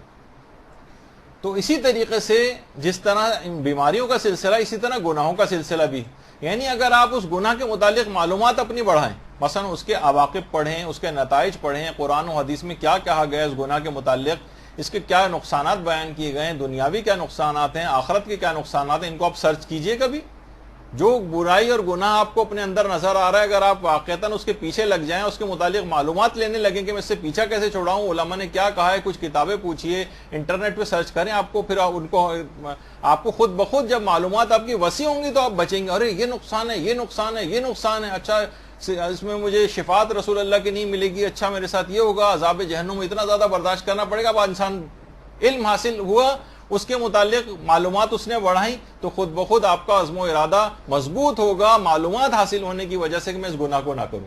یا اسی طریقے سے نیکی کے سلسلے میں بھی ہے کہ نیکی جب آپ کوئی کرنے جاتی ہیں اور اس کی معلومات آپ بڑھا لیتی ہیں، اچھا اتنا زیادہ فائدہ ہے اس کا، اچھا غدیر کے دن روزہ رکھنے کا اتنا فائدہ ہے، اچھا 1,00,000 فلاں چیز ملے گی، یہ ہوگا وہ ہوگا، جتنے فضائل اور اس کی معرفت حاصل کرتی جائیں گی اتنا زیادہ آپ اس نیکی کی طرف راغب ہوتی چلی جائیں گی اور اس کو ترک نہیں کر سکیں گے، کوئی ارادہ مضبوط ہو جائے گا، پختگی اس کے اندر آ جائے گی۔ ایک چیز اور علماء نے بتائی ہے عملیات کے اعتبار سے کہ اگر کثرت کے ساتھ اللہ الصمد اس کا ورد کریں تو اس سے ارادہ بہت قوی ہو جاتا ہے۔ اللہ الصمد کثرت کے ساتھ، ایک یہ ہے طریقہ۔ اور ارادے کی مضبوطی کے لیے ایک عمل علماء نے یہ بھی بتایا ہے کہ 14 روز تک 110 مرتبہ یا مریدو یا فعالو یا قویو، اس میں مد ہٹا دیجئے، صرف تشدید ہے، یا فعالو یا قویو، یہ 14 روز تک اگر 110 مرتبہ پڑھا جائے، یعنی پورا یہ جو جملہ ہے ایک ساتھ 110 مرتبہ پڑھا جائے تو اس سے مجرب بہت یہ ہے کہ اس سے ارادہ بڑا قوی ہو جاتا ہے، بڑا تجربہ شدہ ہے۔ وہ تمام افراد دیکھیے جس میں ہم سبھی شامل ہیں، کوئی اور طریقہ کار بتاتے ہیں تو وہ لوگ کہتے ہیں بھائی اس کام کو کرنے کے لیے تو خود بڑا ارادہ چاہیے، تو اذکار اور دعائیں ایسی ہیں جو بہت آسانی کے ساتھ بہت سے مسئلے حل کر دیتی. اس میں آسانی کتنی؟ صرف 14 روز تک ہے اور 110 مرتبہ ہے, اور کسی بھی گناہ کو دماغ میں ٹارگٹ بنائیں جو آپ سے نہیں چھوٹ رہا ہے, کوئی نیکی جو آپ سے باوجود کوشش انجام نہیں پا رہی ہے, مثلا نماز شب نہیں پڑھ پا رہے ہیں, اس کے لیے 110 مرتبہ روزانہ 14 روز تک اس ذکر کو پڑھیں. یہ بڑا مجرب ہے. اور ایک علماء نے ایک چیز اور بھی بتائی ہے, وہ ہے نماز فجر کے بعد سورہ یاسین کی تلاوت روزانہ. یہ ارادے کو بہت قوی بنانے والی چیزوں میں سے. تو یہ ساری چیزیں ایسی ہیں دیکھیے کہ جو آپ کو ماہ رمضان سے حاصل شدہ تقویٰ کیسے محفوظ کریں, جبکہ یہ سارے اعمال انجام دیں گے جو آپ کے سامنے ہیں, اور اس کو تقوی کو محفوظ کرنے کے لیے جو عزم و ارادہ چاہیے وہ ان چیزوں سے حاصل ہوگا. اور یہ جو خاص طور پہ پھر اس کا ذکر کروں گا گانے اور موسیقی سے بچنے. یہ انسانی عزم و ارادے کو امام خمینی فرماتے ہیں کہ اس سے زیادہ کمزور کرنے والی کوئی چیز ہے ہی نہیں جتنا گانے اور موسیقی ہے, جس سے انسانی عزم و ارادہ بہت کمزور ہوتا ہے. چاہے آپ اسے توجہ سے سنیں یا ویسے ہی گھر میں جو مسلسل ٹی وی کے اندر موسیقی کی آواز آتی جا تو رہی ہوتی ہے آپ کے اندر, تو اس کو بھی کسی طور پر گھر میں جہاں تک بھی ممکن ہو کنٹرول کرنے کی کوشش کریں. تو اچھا, اب جو لوگ موسیقی اور گانوں کے عادی ہو گئے وہ کہتے ہیں بھائی ہم سے چھٹتے نہیں, کیا کریں؟ اس کے لیے بھی علماء نے ایک طریقہ بتایا ہے, اور یہ والدین بھی اپنی اولاد کے لیے کر سکتے. سورہ دہر جو ہے, یہ سورہ حل عطا جسے کہا جاتا ہے, یا سورہ انسان بھی کہا جاتا ہے, وہ روزانہ 5 مرتبہ پڑھنا گانے اور موسیقی سے بچنے کے لیے بڑا مجرب بتایا گیا.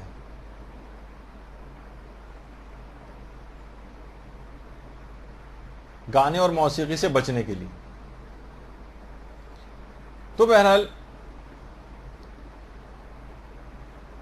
بہت زیادہ اس کے ساتھ مسئلہ یہ ہے کہ ناگہانی بلائیں جو گھروں پر آتی ہیں وہ اسی گانے اور موسیقی کی وجہ سے آتی ہیں, اور دعائیں قبولیت سے رہ جاتی ہیں اسی گانے اور موسیقی کی آوازوں کی وجہ سے. تو ان 4 گناہوں کو آپ نے, جن کا بھی آپ نے سنا کہ ان سے علی الخصوص اپنا پیچھا لازمی طور پر اس رمضان میں چھڑا لیجئے. اس سے بہتر موقع کوئی آپ کے پاس آنے والا نہیں. اس میں ہر کام آپ چاہیں کر سکتی ہیں, اس رمضان سے فائدہ اٹھا لیجئے, ورنہ یہ آئے گا گزر جائے گا, نہ معلوم اگر رمضان ملے نہ ملے. اور ان صفات بد کے ساتھ پروردگار کے دربار میں حاضری سے جو ہے انسان کا دل ٹکڑے ٹکڑے ہو جانا چاہیے کہ ان برائیوں کو لے کر پروردگار کے پاس پہنچے. اچھا, اب کچھ آپ کو صفات نیک اور اخلاق اپنے اندر اس رمضان میں پیدا کر لینی. وہ اگر آپ پیدا کر لیں اور اس کو آپ کرتی رہیں, یہ بھی کوئی زیادہ نہیں ہے, بہت آسان سی آپ کو بتاؤں گا, اس سے پورے رمضان میں جو آپ نے تقوی حاصل کیا ہے بہت محفوظ ہو جائے گا. ان میں پہلی ہے کم سے کم 50 آیات قرآنی کی روزانہ تلاوت. 50. کوشش کر لیں کہ جیبی سائز کا یا چھوٹا قرآن ایک اپنے پاس جو ہر وقت ہینڈی رہ سکے. ایک ہوتا ہے وہ بڑا قرآن, وہ جزدان میں ہوتا ہے, جزدان کسی اونچی جگہ کے اوپر رکھا ہوتا ہے, اسے اتارنا, پھر وہی سستی اور کاہلی جو ہمارا فطرت ثانیہ بن چکی ہے ہم سب کی, کون اتارے اور پڑھے نکال کر گرد وغیرہ معاذ اللہ اس کی جھاڑ کر. تو یہ والا مسئلہ اس کے ساتھ ہوتا ہے کہ کیسا جیبی قرآن ہر وقت آپ کے سائڈ ٹیبل کے اوپر رکھا رہے, جہاں آپ لیٹتی بیٹھتی زیادہ ہیں, ہر وقت آپ کے ایکسس میں رہے, اور جب موقع ملے فوراً بیٹھی کھولا آپ نے اور ایک صفحہ پڑھ لیا اس کا. کم سے کم 50 آیتوں کو تو روزانہ ٹارگٹ کریں. 50 آیتیں. آیت اللہ علی آقا قاضی, ان کے پاس کتنے بڑے بڑے علماء دستور العمل کے لیے آتے تھے. علامہ محمد حسین طباطبائی کے جو بھائی تھے سید حسن الہی طباطبائی, یہ خود بڑے عرفاء میں ان کا شمار ہوتا تھا, اور کسی بھی طور پر علامہ سے کم نہیں تھے علم کے اندر. انہوں نے خود دستور العمل کے لیے آیت اللہ علی آقا قاضی کے پاس گئے, نہیں بلکہ انہوں نے خط لکھا کہ مجھے کوئی دستور العمل آپ کہ میں کیا عمل کروں, مجھے کیسے, عالم ہونے کے باوجود عرفاء سے دستور العمل لینا اپنے بزرگ علماء سے, یہ علماء کا طریقہ کار رہا ہے. تو آیت اللہ علی آقا قاضی نے ان کو خط میں لکھا کہ دستور العمل تمہارا قرآن مجید. قرآن, ہم سوچتے ہیں اچھا قرآن ہر بیماری, فرماتے ہیں اس میں لکھا انہوں نے کہ ہر بیماری کی دوا ہے اور ہر بیماری کی شفا اس قرآن کے اندر, اور مخلصین کی آنکھوں کی ٹھنڈک ہے قرآن. البتہ فرماتے تھے کہ خاص طور پر قرآن کی جو حسن صورت ہے اور آداب ہے تلاوت میں اس کا خیال ضرور رکھنا، صحیح قرات اس کی ہو، صحیح مخارج ہوں، اس کے اندر غلطیاں نہ ہوں، اور کہتے تھے آداب کا خیال، تلاوت قرآن کے خاص آداب ہیں ان کا خیال رکھنا چاہیے، خاص طور پر راتوں میں تلاوت قرآن کو ترک نہیں کرنا چاہیے رات کے وقت۔ اور آپ ہی کے ایک شاگرد تھے محمد علی بروجردی، وہ فرماتے ہیں کہ اس حد تک آیت اللہ علی آقا قاضی قرآن سے اتنا ارتباط رکھتے تھے کہ قرآن سے کبھی جدا ہی نہیں ہوتے تھے۔ فرماتے تھے کہ ہم آخری عمر میں بھی دیکھتے تھے کہ جب آخری عمر کا حصہ چل رہا تھا، اپنی جو نمازیں پڑھنے کے بعد، واجبات کو انجام دینے کے بعد، روزے رکھنے کے بعد، یعنی جتنے بھی اس طرح کی ضروری چیزیں، ان کو کاموں کو کرنے کے بعد ہر وقت ہمیں تلاوت قرآن کرتے نظر آتے تھے، ہر وقت تلاوت قرآن۔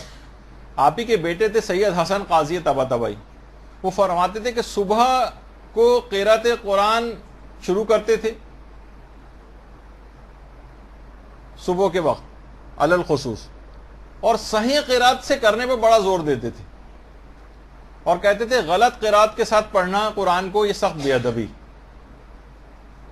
اور دیکھیے بہت ساری چیزیں ایسی جب قرآن کے سلسلے میں یا دعاؤں کے سلسلے میں ہم کبھی بتانی پڑ جاتی ہیں، اکثر لوگ جو ہے وہ بڑے ناراض ہو جاتے ہیں کہ بھائی یہ کیا بات ہوئی، یہ تو میڈیکل سائنس کا کام ہے، آپ نے قرآن سے ہر ایک کو جو ہے نا دوائیں بھی بتانے لگے ہیں اور بیماریوں کے علاج بتانے لگے۔ آیت اللہ شیخ جعفر شستری، ان کا بیٹا اچانک سے کسی بیماری کی وجہ سے نابینا ہو گیا، بالکل بینائی چلی گئی۔ بہت سی میڈیکل کنڈیشنز ایسی ہوتی ہیں کہ بینائی دماغی کچھ ہوتی ہیں جس میں ایک دم سے بینائی چلی جاتی۔ آیت اللہ شیخ جعفر شستری نے کہا اس کو میرے پاس لے آؤ، چہرے پر ہاتھ رکھا بیٹے کے اور سورہ الحمد پڑھنی شروع کی۔ بچہ کہتا ہے جیسے جیسے سورہ الحمد آگے بڑھتی جا رہی تھی میری بینائی واپس آ رہی تھی، یہاں تک کہ علیہم ولا الضالین پہ جب سورہ ختم ہوا مکمل بینائی واپس آ گئی۔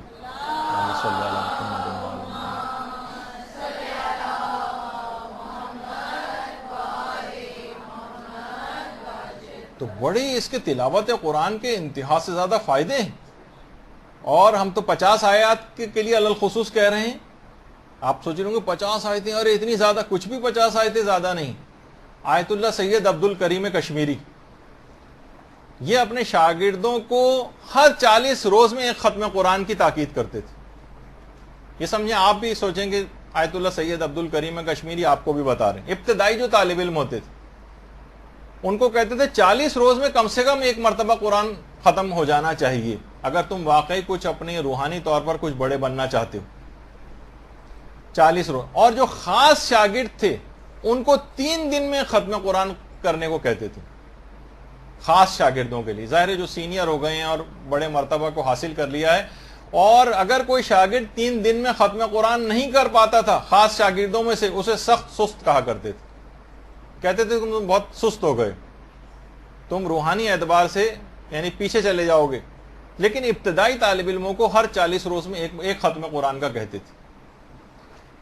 آیت اللہ بروجردی آدھے قرآن کے حافظ آیت اللہ بروجردی تھے، کہتے تھے کہ خود حفظ کے متعلق، جو آپ کو بھی پچھلے جو لیکچرز ہوئے تھے اس کے اندر بھی میں نے ایک چیز بتائی تھی کہ کچھ نہ کچھ سورہ روزانہ حفظ کرنے کی کوشش کریں، چند آیات ہی کیوں نہ صحیح، حفظ جو آپ کے دماغ کو ایسی جلا اور نمو بخشیں گی۔ تو آدھے قرآن کے تو حافظ تھے، کہتے تھے حفظ قرآن توشہ آخرت، اور کتنا افسوس ہے اس انسان پر جو آخرت میں بغیر توشہ دنیا سے لیے چلا جائے۔ حفظ قرآن جتنا آپ کر سکیں، جتنے سورے کر سکیں، جتنی آیات کو حفظ کر سکیں کیجیے۔ اور آیت اللہ صافی گل پائگانی فرماتے ہیں کہ اگر آپ نے قرآن کو تھاما تو کیونکہ قرآن کے ساتھ اطرت ساتھ ساتھ جڑا ہوا ہے، قرآن اور اطرت رسول یہ ایک ساتھ ساتھ ہیں، قرآن اس کے بغیر بے معنی ہے، تو خود بخود یہ ہوگا کہ جتنا ارتباط آپ کا قرآن سے بڑھے گا خود بخود اتنا ارتباط اطرت سے جڑتا چلا جائے گا۔ کسی ایک کو بھی اگر آپ پکڑ لیں تو خود بخود دوسری چیز کی طرف جھکاؤ پیدا ہوگا۔ یہ ہمیشہ انی تارکن فیکم الثقلین، وہ جو آپ کتنی دفعہ حدیثوں کے اندر بھی یہ چیز پڑھتی ہیں اور شخص کو زبانی بھی یاد ہے کہ کتاب اللہ اور پیغمبر اسلام کی اطرت. تو درود بھیجیے نا محمد علیہ مولانا صلی اللہ علیہ وسلم.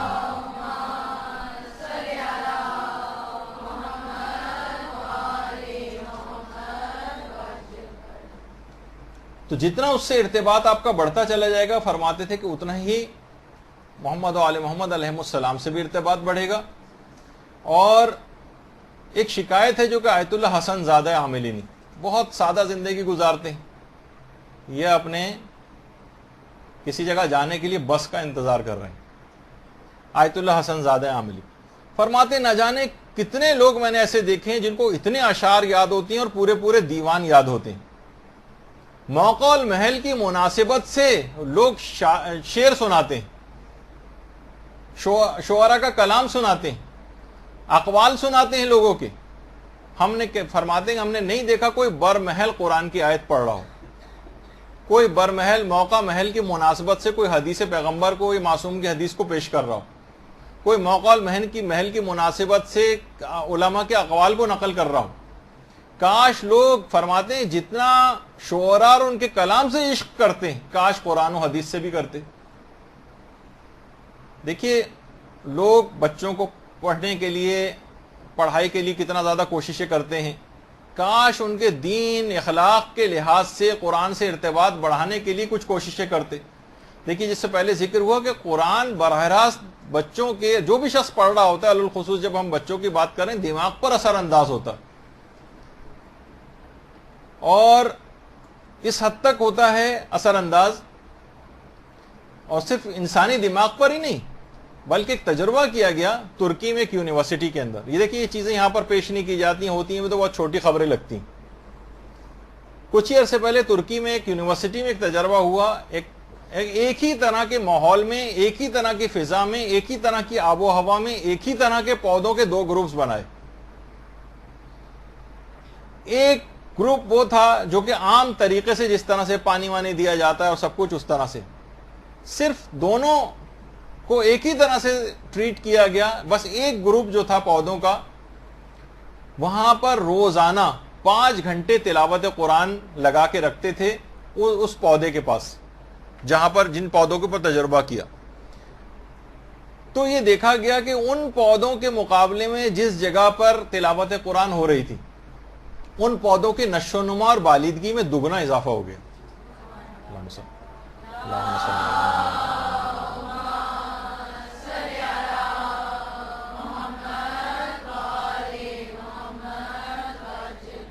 وہ جو عام پودے تھے بالکل جو ایک گروپ کے تھے، ان کی لمبائی 13 سینٹی میٹر تھی رہی اس کے بعد، اور جو دوسری جس میں تلاوت قرآن لگائی گئی تھی ان کی 20 سینٹی میٹر تک ان کی جو ہے لمبائی ہو گئی ان کے پتوں کی.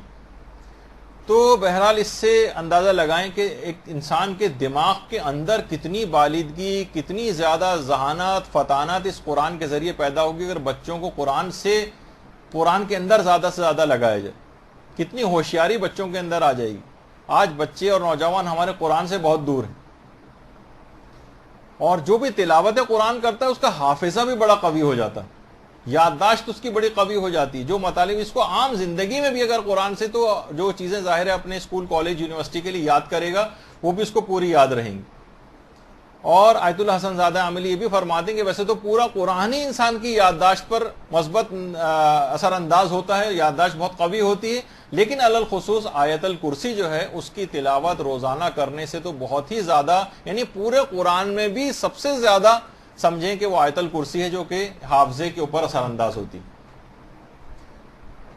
آیت اللہ فاضل لنکرانی یہ خود فرماتے ہیں کہ ہم دیکھتے تھے کہ آیت اللہ بروجردی جو تھے، آیت اللہ حسین بروجردی، ان کا حافظہ بڑا قوی تھا، بلکہ کہتے ہیں کہ عجائب روزگار میں سے تھا، یعنی ایکسیپشنل، معجزانہ جسے کہا جائے ایسا حافظہ تھا.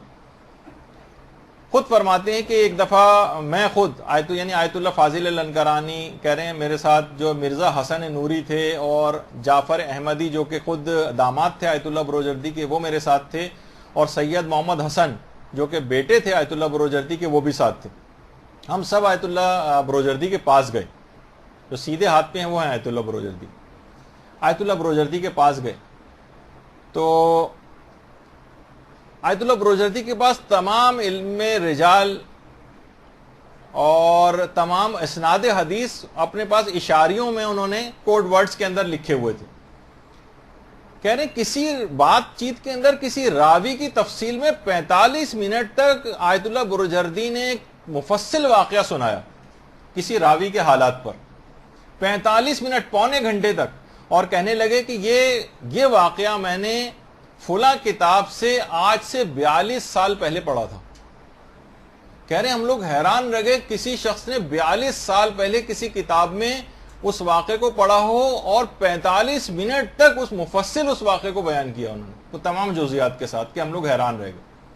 اور ہم دیکھتے تھے آیت اللہ سید حسین موسوی کرمانی یہ فرماتے تھے کہ آیت اللہ بروجردی خود کہتے تھے کہ میرا حافظہ بچپن سے بہت قوی، تلاوت قرآن بے تحاشا، ابھی میں آپ کو بات سناتا ہوں کہ تلاوت قرآن کرنے کے بے تحاشا حافظہ قوی تھا.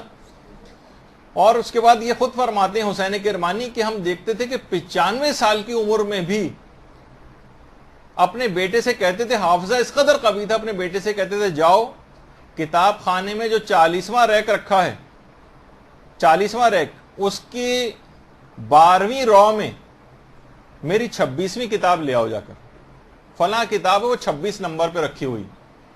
کہہ رہے ہیں 95 سال کی عمر میں بھی اتنا حافظہ قوی تھا کہ کون سی کتاب کس جگہ پر لائبریری میں کون سے رو اور ریک کے اندر جو ہے وہ رکھی ہوئی اور اس کا نمبر کیا ہے. اور کتنی 1000 اشعار تو ان کو زبانی یاد تھے، 1000 اشعار. اور حجت الاسلام علی دوانی وہ خود فرماتے ہیں کہ آیت اللہ بروجردی اذان صبح سے 2 گھنٹہ پہلے اٹھ جاتے تھے، اذان صبح سے وضو کرتے تھے، پھر تلاوت قرآن کے اندر مصروف ہو جاتے تھے، پھر اس کے بعد پھر مطالعہ کرتے تھے، پھر فجر کی نماز کا وقت ہو جاتا تھا، پھر تعقیبات نماز پڑھتے تھے، اور تعقیبات نماز کے بعد پھر دوبارہ تلاوت قرآن کے اندر مشغول ہو جاتے تھے. اور اس کے بعد حتیٰ کہ وضو سے پہلے تلاوت قرآن کرتے تھے، وضو کے بعد تلاوت قرآن کرتے تھے، وضو کے درمیان بھی مسلسل آیات قرآنی کی تلاوت کرتے تھے. فرماتے ہیں کہ جس طریقے سے عام لوگ عام طور پر اس طرح گانے گنگنا رہے ہوتے ہیں، اس طرح سے ان کا زمزمہ جو قرآن آیات پہ مشتمل تھا وہ ہر وقت ان کی زبان پہ اس طرح سے گنگناتے رہتے تھے قرآنی آیتیں. جب اتنا پروردگار عالم کا پاکیزہ کلام زبانوں کے اوپر جاری و ساری رہے گا تو کہاں برائی کی طرف خیال جائے گا، کہاں عزم و ارادہ کمزور ہو پائے گا، تقوی بھی محفوظ رہے گا. قرآن کے اندر خود ایک بہت طاقت. دیکھیں سب علماء جو بیٹھے ہوئے ہیں، جہاں کہیں موقع ملتا تھا فوراً تلاوت قرآن شروع کر دیتے تھے، کبھی قرآن سے جدا ہی نہیں ہوتے تھے. تو بہرحال اچھا، روحانی طور پر جو انسان کے اندر کمی واقع ہوتی ہے نا، یہ میں آپ کو بات اور بتا دوں، یہ آج کل ماحول پورا ایسا بن گیا کہ تقریباً ہر شخص اس میں گرفتار ہو ہی جاتا ہے سننے کے باوجود بھی. وہ ہیں باہر کے کھانے. یہ جتنے بھی آپ باہر آؤٹنگز کے لیے جاتے ہیں، ہوٹلوں کے اندر جاتے ہیں، باہر سے پکے ہوئے کھانے جتنے بھی آتے ہیں، اس میں آپ کو نہیں پتا ان سب چیزوں کے اثرات ہوتے ہیں. کون جو ہے وہ ذبح کر رہا ہے، ٹھیک ہے بہت سی چیزوں میں گناہ نہیں ہوتا اور استعمال جائز ہوتا ہے چیزوں کا. نجاست و طہارت کا وہ لوگ بنانے والے خیال نہیں کرتے ہیں، وہی ہو سکتا ہے کچھ نجاستیں یا کوئی اور چیز، بہت ساری ایسی چیزیں ہیں جو بیان بھی نہیں کی جا سکتی. بہرحال اس طرح سے گندے طریقوں سے ان کو پکانا، ان سب کے اثرات آپ کی روح کے اوپر مرتب ہوتے ہیں. جو جہاں تک ممکن ہو اس کو اوائڈ کریں، گھر کے کھانوں کی طرف جائیں. یہ بھی ایک بہت بڑا ایک سبب ہو سکتا ہے کہ ہم میں جو ہے وہ روحانی اعتبار سے ذرا مضبوطی نہیں آ پاتی. اچھا، اب یہی وجہ ہے کہ آیت اللہ بہجت کا حافظہ بھی اس لحاظ سے بڑا قوی تھا. دیکھیں قرآن کے حوالے سے بات ہو رہی ہے، صرف بیچ میں ایک ضمناً بات آ گئی کیونکہ طالب علموں کے درمیان یہ بات ضرور بیان کرنی چاہیے تاکہ وہ اپنے فائدہ ہو ان کو یادداشت کے حوالے سے بھی. گناہوں سے تو انسان بچتا ہی. انتہائی کم خوراک تھی آیت اللہ بہجت کی، لیکن اس کے باوجود حافظہ حد سے زیادہ قوی تھا. وہ خود کہتے تھے یہ میری کم خوراکی کی وجہ سے، حتیٰ کہ پانی بھی بڑا کم پیتے تھے. آیت اللہ بہجت کے متعلق ہے. تو باقاعدہ کسی جگہ یہ بھی ملتا ہے کہ امیر المومنین سے بھی پوچھا گیا تھا کہ اللہم صلی علی محمد و علی محمد،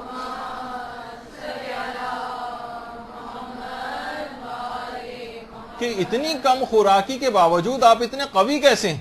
یعنی اتنے جنگوں میں امیر المومنین کی شجاعت اور بہادری اور ان کی طاقت اور درہ خیبر کو اکھاڑنا اور یہ سب کچھ، یہ سب چیزیں اتنی کم خوراکی کے بعد. تو ملتا ہے کہ اس کی وجہ یہی بتائی گئی کہ جس طریقے سے وہ درخت جو ریگستانوں میں ہوتے ہیں وہ کم خوراکی کے باوجود انتہائی مضبوط ہوتے ہیں، اور جو بالکل دریا کے کنارے خوب سیراب بھی ہو رہے ہوتے ہیں وہ درخت بہت کمزور ہوتے ہیں. تو بہرحال دیکھیں، جن لوگوں نے بھی قرآن سے استفادہ کیا ہے، قرآن کی خصوصیت ہے کہ فائدہ ضرور پہنچاتی. آج کل تو خیر ایسا نہیں ہوتا، ہم دیکھتے ہیں کیونکہ اور بہت ساری چیزیں ایسی ہیں جو ہم حرام کام کر رہے ہوتے ہیں جس کی وجہ سے اثر پذیری کم ہو جاتی ہے. ایک اور چیز ہے جو آیت اللہ بہجت نے خاص طور پر ذکر کی حافظے کے حوالے سے، وہ ایک دعا ہے جو کہ مستدرک الوسائل میں بھی ہے اور امیر المومنین نے پیغمبر اسلام سے روایت کی. اللہم صلی علی محمد وعلی آل محمد.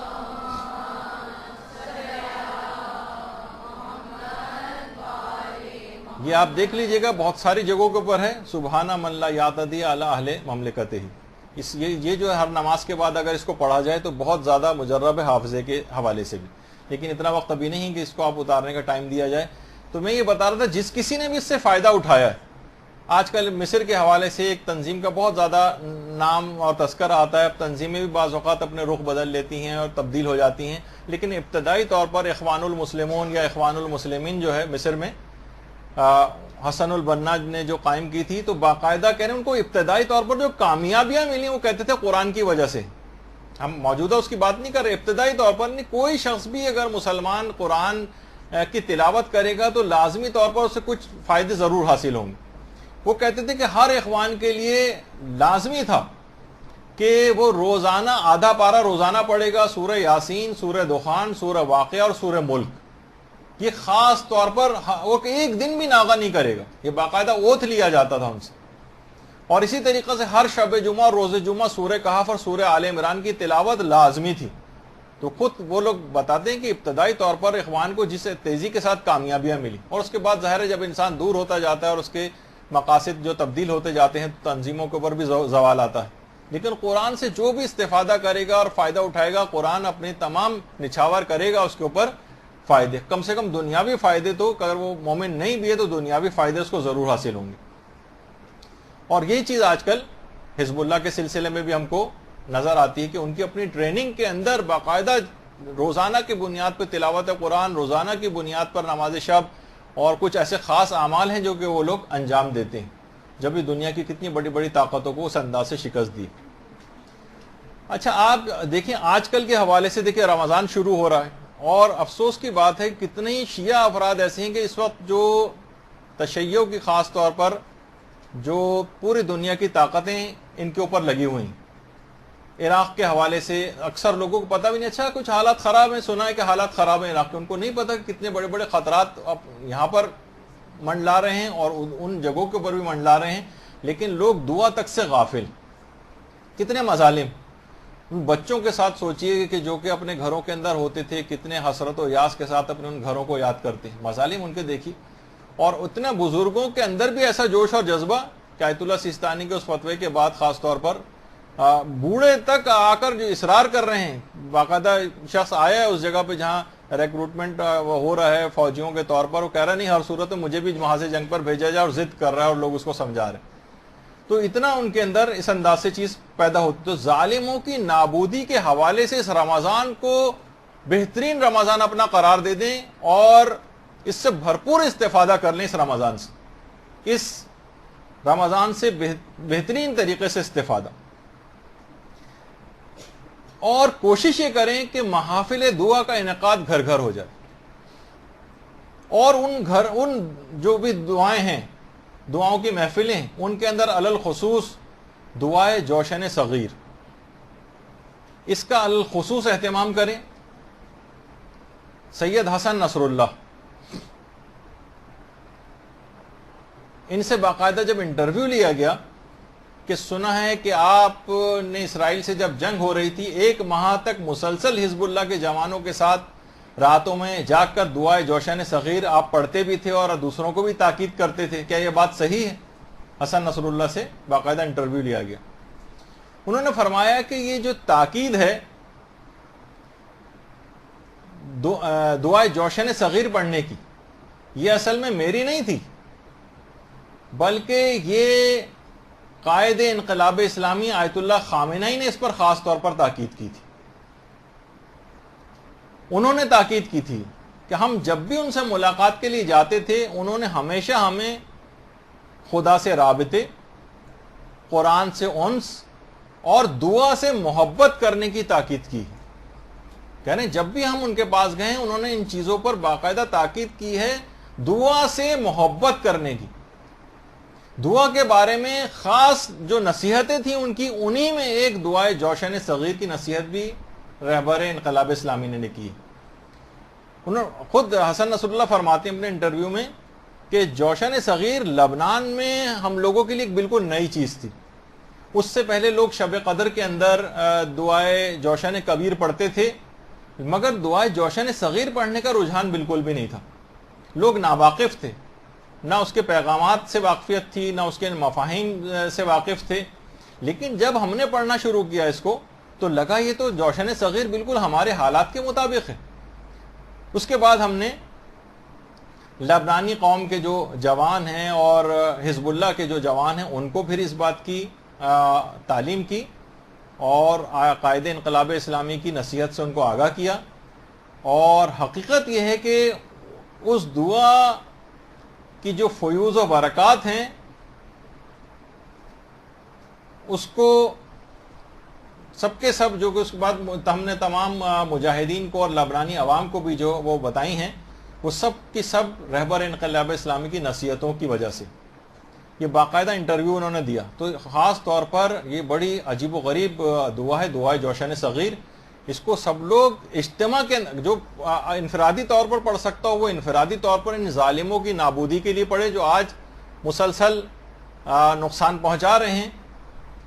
اور جو اجتماعی طور پر محافل دعا کا گھروں میں انعقاد کریں. دیکھیے ایک بہت بڑا مسئلہ یہ ہے کہ لوگ فسق و فجور یہ وہ مختلف چیزوں کے اندر اتنا لگ گئے ہیں کہ ان محافل کو اپنے گھروں سے سب نے وائنڈ اپ کر دیا. اور باقی اور کسی چیز میں بھی مہندیوں، مانجوں اور مختلف تقریبات اور سالگرہوں اور آؤٹنگز، اس کے اندر کوئی کمی نہیں. کمی ہو رہی ہے تو صرف اس کے اندر ہو رہی. اور تھوڑا سا بھی اگر خرچہ کرنا پڑ جائے تو لوگ فوراً کیلکولیٹر لے کے بیٹھ جاتے ہیں کہ کتنا خرچہ ہو جائے گا اگر اتنے لوگوں کو بلایا. خیر تو اب یہ تمام چیزیں ایسی ہیں کہ دیکھیے روایت میں یہ بات آئی ہے کہ دعائے جوشن صغیر کو اگر خالص نیت سے ماہ رمضان کی ابتدائی دنوں کے اندر پڑھا جائے، ابھی آنے والے ہیں چند دن بعد، اگر خالص نیت سے دعائے جوشن صغیر کو ماہ مبارک رمضان کے ابتدائی دنوں میں پڑھا جائے تو اسے لیلۃ القدر کا ثواب عطا کیا جاتا ہے. لیلۃ القدر تو آخری عشرے میں آئے گی، پہلے عشرے ہی کے اندر لیلۃ القدر کا ثواب لینے کے لیے دعائے جوشن صغیر خالص نیت کے ساتھ پڑھی جائے. اور علماء فرماتے ہیں کہ معتبر جو کتابیں ہیں ان میں دعائے جوشن صغیر کا ذکر دعائے جوشن کبیر سے زیادہ آیا ہے. باقاعدہ علامہ کفمی نے جو بلد الامین کتاب ہے اس کے اندر اس کو لکھا ہے، اور ابن طاؤس جو ہیں انہوں نے محج الدعوات میں اس کو لکھا ہے. باقاعدہ نقل بھی کیا جاتا ہے کہ جب ہادی عباسی نے امام موسیٰ کاظم علیہ الصلوۃ والسلام کو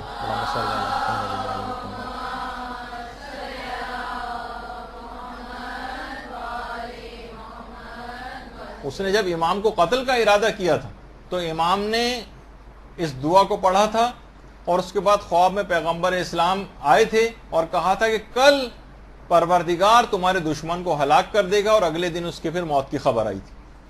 تو یہ آپ ان تمام دشمنوں کی نابودی کے لیے اس دعائے جوشن صغیر کو الخصوص ماہ رمضان کے ابتدائی دنوں میں بھی کوشش کریں جتنا زیادہ ہو سکے گھروں میں اپنے لوگوں کو سے ہیلپ لیں. ایک تھوڑے کچھ ہی عرصے پہلے حزب اللہ نے باقاعدہ اسرائیل کو اس دعائے جوشن صغیر کے ذریعے شکست دی ہے. انہوں نے کہا کہ ہم نے پورے ایک مہینے تک حزب اللہ کے جوانوں کے ساتھ راتوں میں جاگ کر دعائے جوشن صغیر پڑھی اور اس کے بعد شکست دی ہے. تو اس رمضان کو اس لحاظ سے خالی نہ جانے دیں، اور ضرور بھی ضرور اس کے اندر آپ کوشش کریں کہ اس کو رائج رکھیں. محافل دعا کا انعقاد گھر گھر ہونا چاہیے، اور انفرادی طور پر بھی اجتماعی طور پر بھی، اور کوشش کریں کہ اگر ایک ہی گھر کے اندر ممکن نہیں تو الگ الگ گھروں کے اندر بھی اس کا انعقاد کریں، اور دوسروں تک پیغام پہنچائیں کہ زیادہ سے زیادہ دعا جوشان صغیر پڑھنا شروع کریں لوگ۔ اور آیت اللہ ناصر مکارم شیرازی فرماتے ہیں کہ اس حد تک کہ تمام فقہا نے کفن پر دعائے جوشن کبیر اور صغیر دونوں لکھنے کی بڑی تاکید کی، یعنی تمام فقہا نے اس کے استحباب کا فتویٰ دیا۔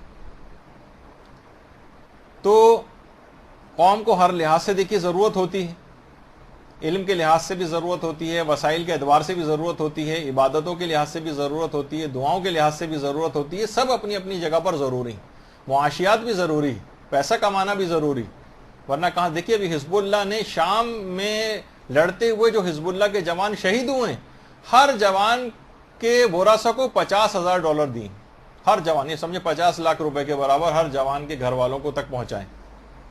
تو کتنا زیادہ، یعنی مالی اعتبار سے انسان جب دنیا کمائے گا لیکن آخرت کے لیے کمائے گا تو کسی کو دینے کے قابل ہوگا نا۔ تو دین کے بہت سارے شعبے ہیں، سب کو ہمیں وہ کرنا ہے، صرف یہ نہیں کہ کسی ایک ہی شعبے کو پکڑ کے بیٹھے رہنا۔ اچھا، اسی طرح سے دشمنوں کے حوالے سے دعائے سباسب پڑھنے کو بھی اکثر علماء کہتے ہیں، جس کی سند تو اتنی ثابت نہیں ہے لیکن خود دعا کے اندر بڑی طاقت اور مفاہیم ہیں۔ کہا جاتا ہے کہ روزانہ ایک دفعہ اگر کوئی روزانہ کے بنیاد پہ دعائے سباسب پڑھ لے تو پھر کوئی دشمن نقصان نہیں پہنچا سکتا۔ اچھا، ایک اور چیز ہے جو امیر المومنین نے نقل کی، اللہم صلی علی محمد و علی محمد،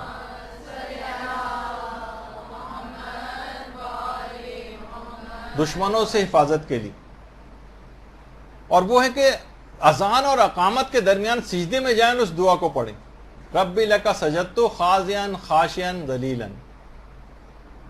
کہہ رہے ہیں جو شخص بھی اس دعا کو پڑھے گا مجھ سے محبت کرنے والے زیادہ ہو جائیں گے اور دشمنوں کے دل پر اس کی ہیبت طاری ہو جائے گی۔ تو اس وقت بہت زیادہ ضرورت ہے کہ دشمنوں کے دلوں پر آپ کی ہیبت طاری ہو تاکہ کسی نقصان پہنچانے سے باز رہیں۔ تو یہ اذان اور اقامت کے درمیان اتنا چھوٹا سا صرف ایک جملہ سجدے میں جا کر پڑھنا، اور یہ جملہ مجھے اچھی طرح سے یاد ہے کہ ہماری جو بہترین نماز کیسے پڑھنے کی جو سیریز چل رہی تھی اس میں نے بتایا بھی تھا۔ اچھا، اب اس کے بعد بعض اوقات ایسا بھی ہوتا ہے فوری الہی مدد درکار ہوتی، خواہ گناہوں کے مقابلے میں کیوں نہ ہو اور خواہ جان کے کسی مسئلے کے حوالے سے۔ آج کل تو پتہ ہے ایک دم سے ٹارگٹ کلر آ گئے اور یہ ہو گیا اور وہ ہو گیا اور ایک دم مصیبت میں انسان پڑ گیا اور موبائل اسنیچر آ گئے، اور فوری الہی مدد کے لیے کہا جاتا ہے کہ یا حیو یا قیوم کا اگر ورد کیا جائے تو فوری الہی مدد آ جاتی، یعنی امیجیٹ آپ کو اسی وقت چاہیے، اتنا نہیں کہ اتنا بڑا جا کے سورہ بقرہ پڑھیں گے پھر مدد آئے گی مثلا اور اتنا وقت لگ جائے گا جب تک تو ساری کاروائی مکمل ہو چکی۔ فوری الہی مدد کے لیے یا حیو یا قیوم ایک دفعہ بھی اگر پڑھ لیا جائے تو فوراً پروردگار کی طرف سے مدد آتی۔ اسی طرح سے دشمنوں کی نابودی کے حوالے سے بھی فوری الہی مدد کے لیے جو ہمارے مومنین عراق اور ایران اور شام، خود پاکستان کے جہاں جہاں مظلومین موجود ہیں ان کے حوالے سے آپ یہاں رہتے ہوئے ان لوگوں کے لیے پڑھیں جو ان جگہوں کے اوپر موجود ہیں، یا حیو یا قیوم، ایک تسبیح پڑھ لیں، ایک پڑھنے کی کیا ضرورت، ایک تسبیح کم سے کم۔ اسی طرح سے ذکر یونسیہ، لا الہ الا انت سبحانک انی کنت من الظالمین، یہ دشمنوں کی نابودی کے لحاظ سے ذکر یونسیہ بہت زیادہ مجرب، اس کا اکثر و بیشتر ذکر ہوتا رہتا ہے، لیکن ظالموں کی نابودی کے لحاظ سے بھی سجدے میں جا کر کم سے کم 10 مرتبہ 100 مرتبہ 400 دفعہ جتنی بھی دفعہ ہو سکے، کم سے کم لوگ آج کل پوچھ رہے ہیں کہ ہماری کیا ذمہ داری ہے عراق کے حوالے سے اور شام کے حوالے سے، تو کم سے کم جو یہاں پر آپ فی الحال کر سکتے ہیں اور کسی اور خدمت کو انجام دینے کا قابل نہیں ہے، تب تک دعا کو تو کم سے کم نہ چھوڑیں، اور ان مومنین کے لیے جو وہاں پر موجود ہیں اور برسر پیکار ہیں ان کے لیے یہاں پر رہتے ہوئے ان دعاؤں کو ضرور پڑھتے ہیں۔ اسی طرح سے یا قویو، اس کو 1000 مرتبہ پڑھنے سے بھی ظالموں کی نابودی کے لحاظ سے بہت مجرب ہے، یہ مدد آتی ہے پروردگار کی طرف سے، کیونکہ اللہ کو پکار رہے ہیں آپ، کوئی حقیر چیز نہیں ہے معاذ اللہ کہ ان اذکار کو جس طریقے سے آج کل سمجھا جاتا ہے کہ ارے یہ کیا چیز آپ صرف بتا رہے ہیں لوگوں کو، صرف آپ نے صرف جو ہے مثلا دعاؤں کے اندر لگایا ہوا ہے اور پتہ نہیں کون کون سے اشعار بھی لکھتے رہتے ہیں سلسلے میں، خیر وہ چھوڑیے۔ تو اچھا، اسی طرح سے قرآن کی ایک آیت جو ہے اگر وہ پڑھے انسان اور وہ اس کا عدد ہے 2062 دفعہ ان ظالموں کی نابودی کے لیے کہ پروردگار میں مغلوب ہو گیا ہوں، اپنی طرف سے مدد کو نازل فرما، رب انی مغلوب فانتصر. تو یہ 2062 دفعہ 2062 دفعہ اس کا پڑھنا بڑا مجرب. اور خاص طور پر آج کل کے حالات میں زیارت عاشورہ کی بھی بڑی تاکید ہے. زیارت عاشورہ خود علامہ امینی، علامہ عبد الحسین امینی جنہوں نے کتاب الغدیر لکھی ہے، ان کے بیٹے ہیں ڈاکٹر محمد ہادی امینی. اب تو خیر ان کا بھی انتقال ہو گیا ہے چند سال پہلے، جامعہ الازہر میں پڑھاتے بھی تھے. تو کہتے ہیں کہ علامہ کے انتقال کے 4 سال بعد میں نے خواب میں علامہ کو دیکھا تھا، اپنے والد کو. 1394 ہجری میں شب جمعہ تھی اور فجر کے قریب مجھے خواب میں علامہ نظر آئے تھے. بے انتہا خوش تھے. میں نے ان سے پوچھا کہ آپ کی خوشی کی وجہ کیا ہے؟ کیا آپ کی خوشی کی وجہ کتاب الغدیر ہے جو آپ نے اتنی مفصل امیر المومنین کی خدمت انجام دی ہے؟ کیا یہ وجہ ہے یا دیگر تالیفات ہیں آپ کی وجہ آپ کے خوش ہونے کی، یا وہ امیر المومنین لائبریری جو کہ نجف میں ہے جو انہوں نے قائم کی تھی، کیا یہ آپ کی خوشی کی وجہ ہے؟ آیت اللہ امینی نے فرمایا میری خوشی کی وجہ زیارت امام حسین علیہ الصلوۃ والسلام.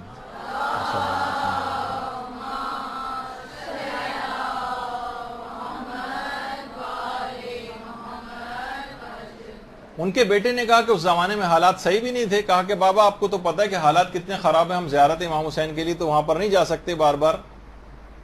تو اس موقع پہ پھر علامہ نے کہا کہ میں نے تمہیں جب زندہ تھا اس وقت بھی وصیت کی تھی، اب دوبارہ تاکید کرتا ہوں کہ کسی بھی صورت زیارت عاشورہ کو ترک مت کرنا، اور جس طرح سے تم روزانہ واجبات اپنے انجام دیتے ہو اس طرح سے زیارت عاشورہ کو پڑھتے رہنا.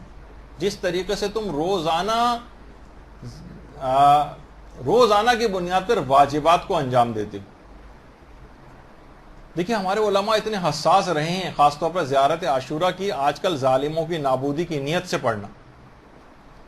اپنے لحاظ سے بھی کہ ملا فتح علی سلطان آبادی گزرے ہیں، یہ محرم کے پہلے 10 دنوں میں ہر شہید کربلا کی طرف سے الگ الگ زیارت عاشورہ پڑھتے تھے روزانہ ابتدائی 10 دنوں میں.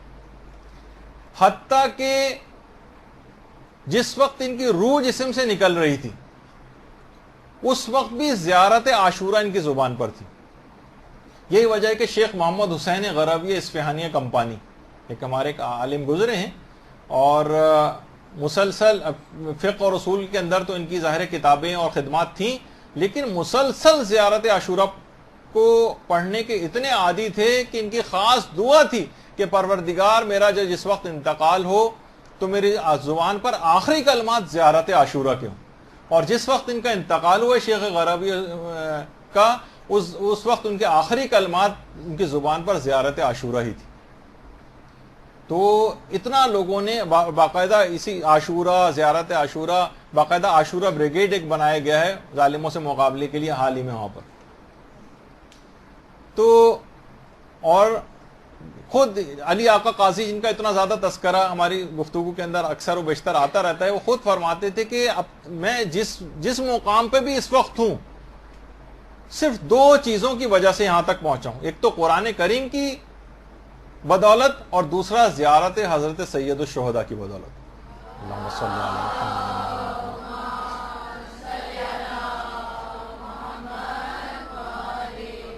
جو مقام بھی مجھے حاصل ہوا ہے ان 2 چیزوں کی وجہ سے حاصل ہوا.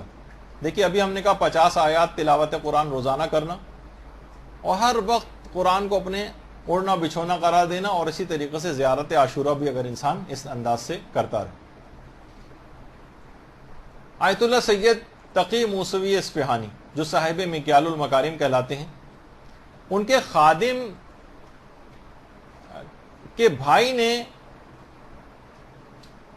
ان کے خادم تھے، انہوں نے اپنے بھائی کو خواب میں دیکھا جو انتقال کر گئے تھے. دیکھا کہ بہت لباس فاخرانہ پہنے ہوئے ہیں تو میں بڑا حیران ہوا کیونکہ میرے بھائی کا اتنا اچھا کردار نہیں تھا. میں نے اس سے پوچھا کہ تمہارے اعمال تو اس قابل نہیں تھے, پھر آخر اتنے خوش ہونے کی وجہ کیا ہے؟ کہا کل ہی ایک جو گورکن ہے قبرستان کا, اس کی ماں کی تدفین یہاں پر ہوئی ہے, اور امام حسین 3 دفعہ اس گورکن کی ماں کی قبر میں آ چکے ہیں. اللہم صلی علی محمد و علی محمد.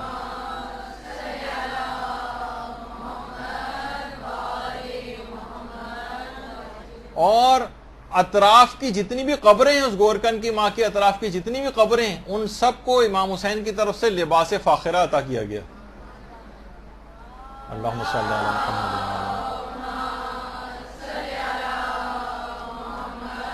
علی محمد. تقی موسوی اصفہانی کے جو خادم تھے, اسی وقت کہہ رہے میں نیند سے بیدار ہوا اور فوراً اٹھ کر گورکن کے گھر گیا جس کی ماں کا انتقال ہوا تھا. تو میں نے اس سے یہ پوچھا کہ آخر تمہاری والدہ کون سے ایسے اعمال انجام دیتی تھی؟ کہا کہ اور تو کوئی مجھے خاص پتہ نہیں, البتہ زیارت عاشورہ روزانہ پابندی کے ساتھ پڑھا کرتی تھی. اور ایسا ہی عمل ہے زیارت عاشورہ کا پڑھنا کہ آیت اللہ بہجت یہ فرماتے تھے کہ زیارت عاشورہ پڑھنے والے کا سلام براہ راست امام حسین علیہ السلام تک کسی واسطے اور حجاب کے بغیر پہنچ جاتا ہے. یعنی اللہم صلی علی محمد و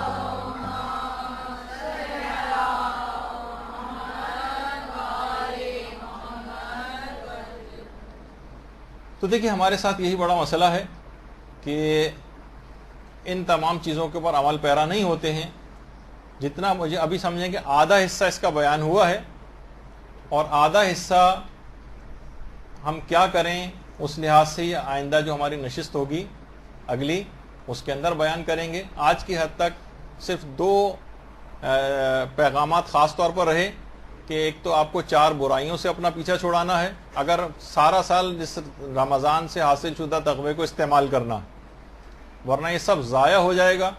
وہ 4 برائیاں آپ کو بتائی گئیں, اور کچھ نیکیاں خاص طور پر انجام دینی ہیں آپ نے, جو کہ ابھی اس میں سے فقط صرف 2 بیان ہوئی ہیں.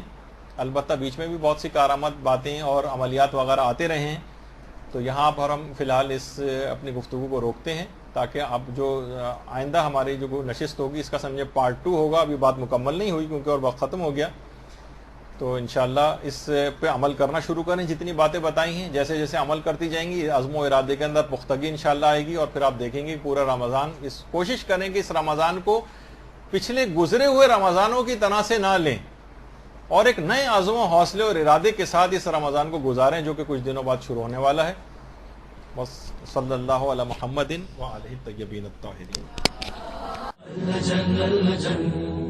اللجل اللجل يا مولا اللجل اللجل اللجل اللجل اللجل اللجل اللجل يا صاحب السماء اللجل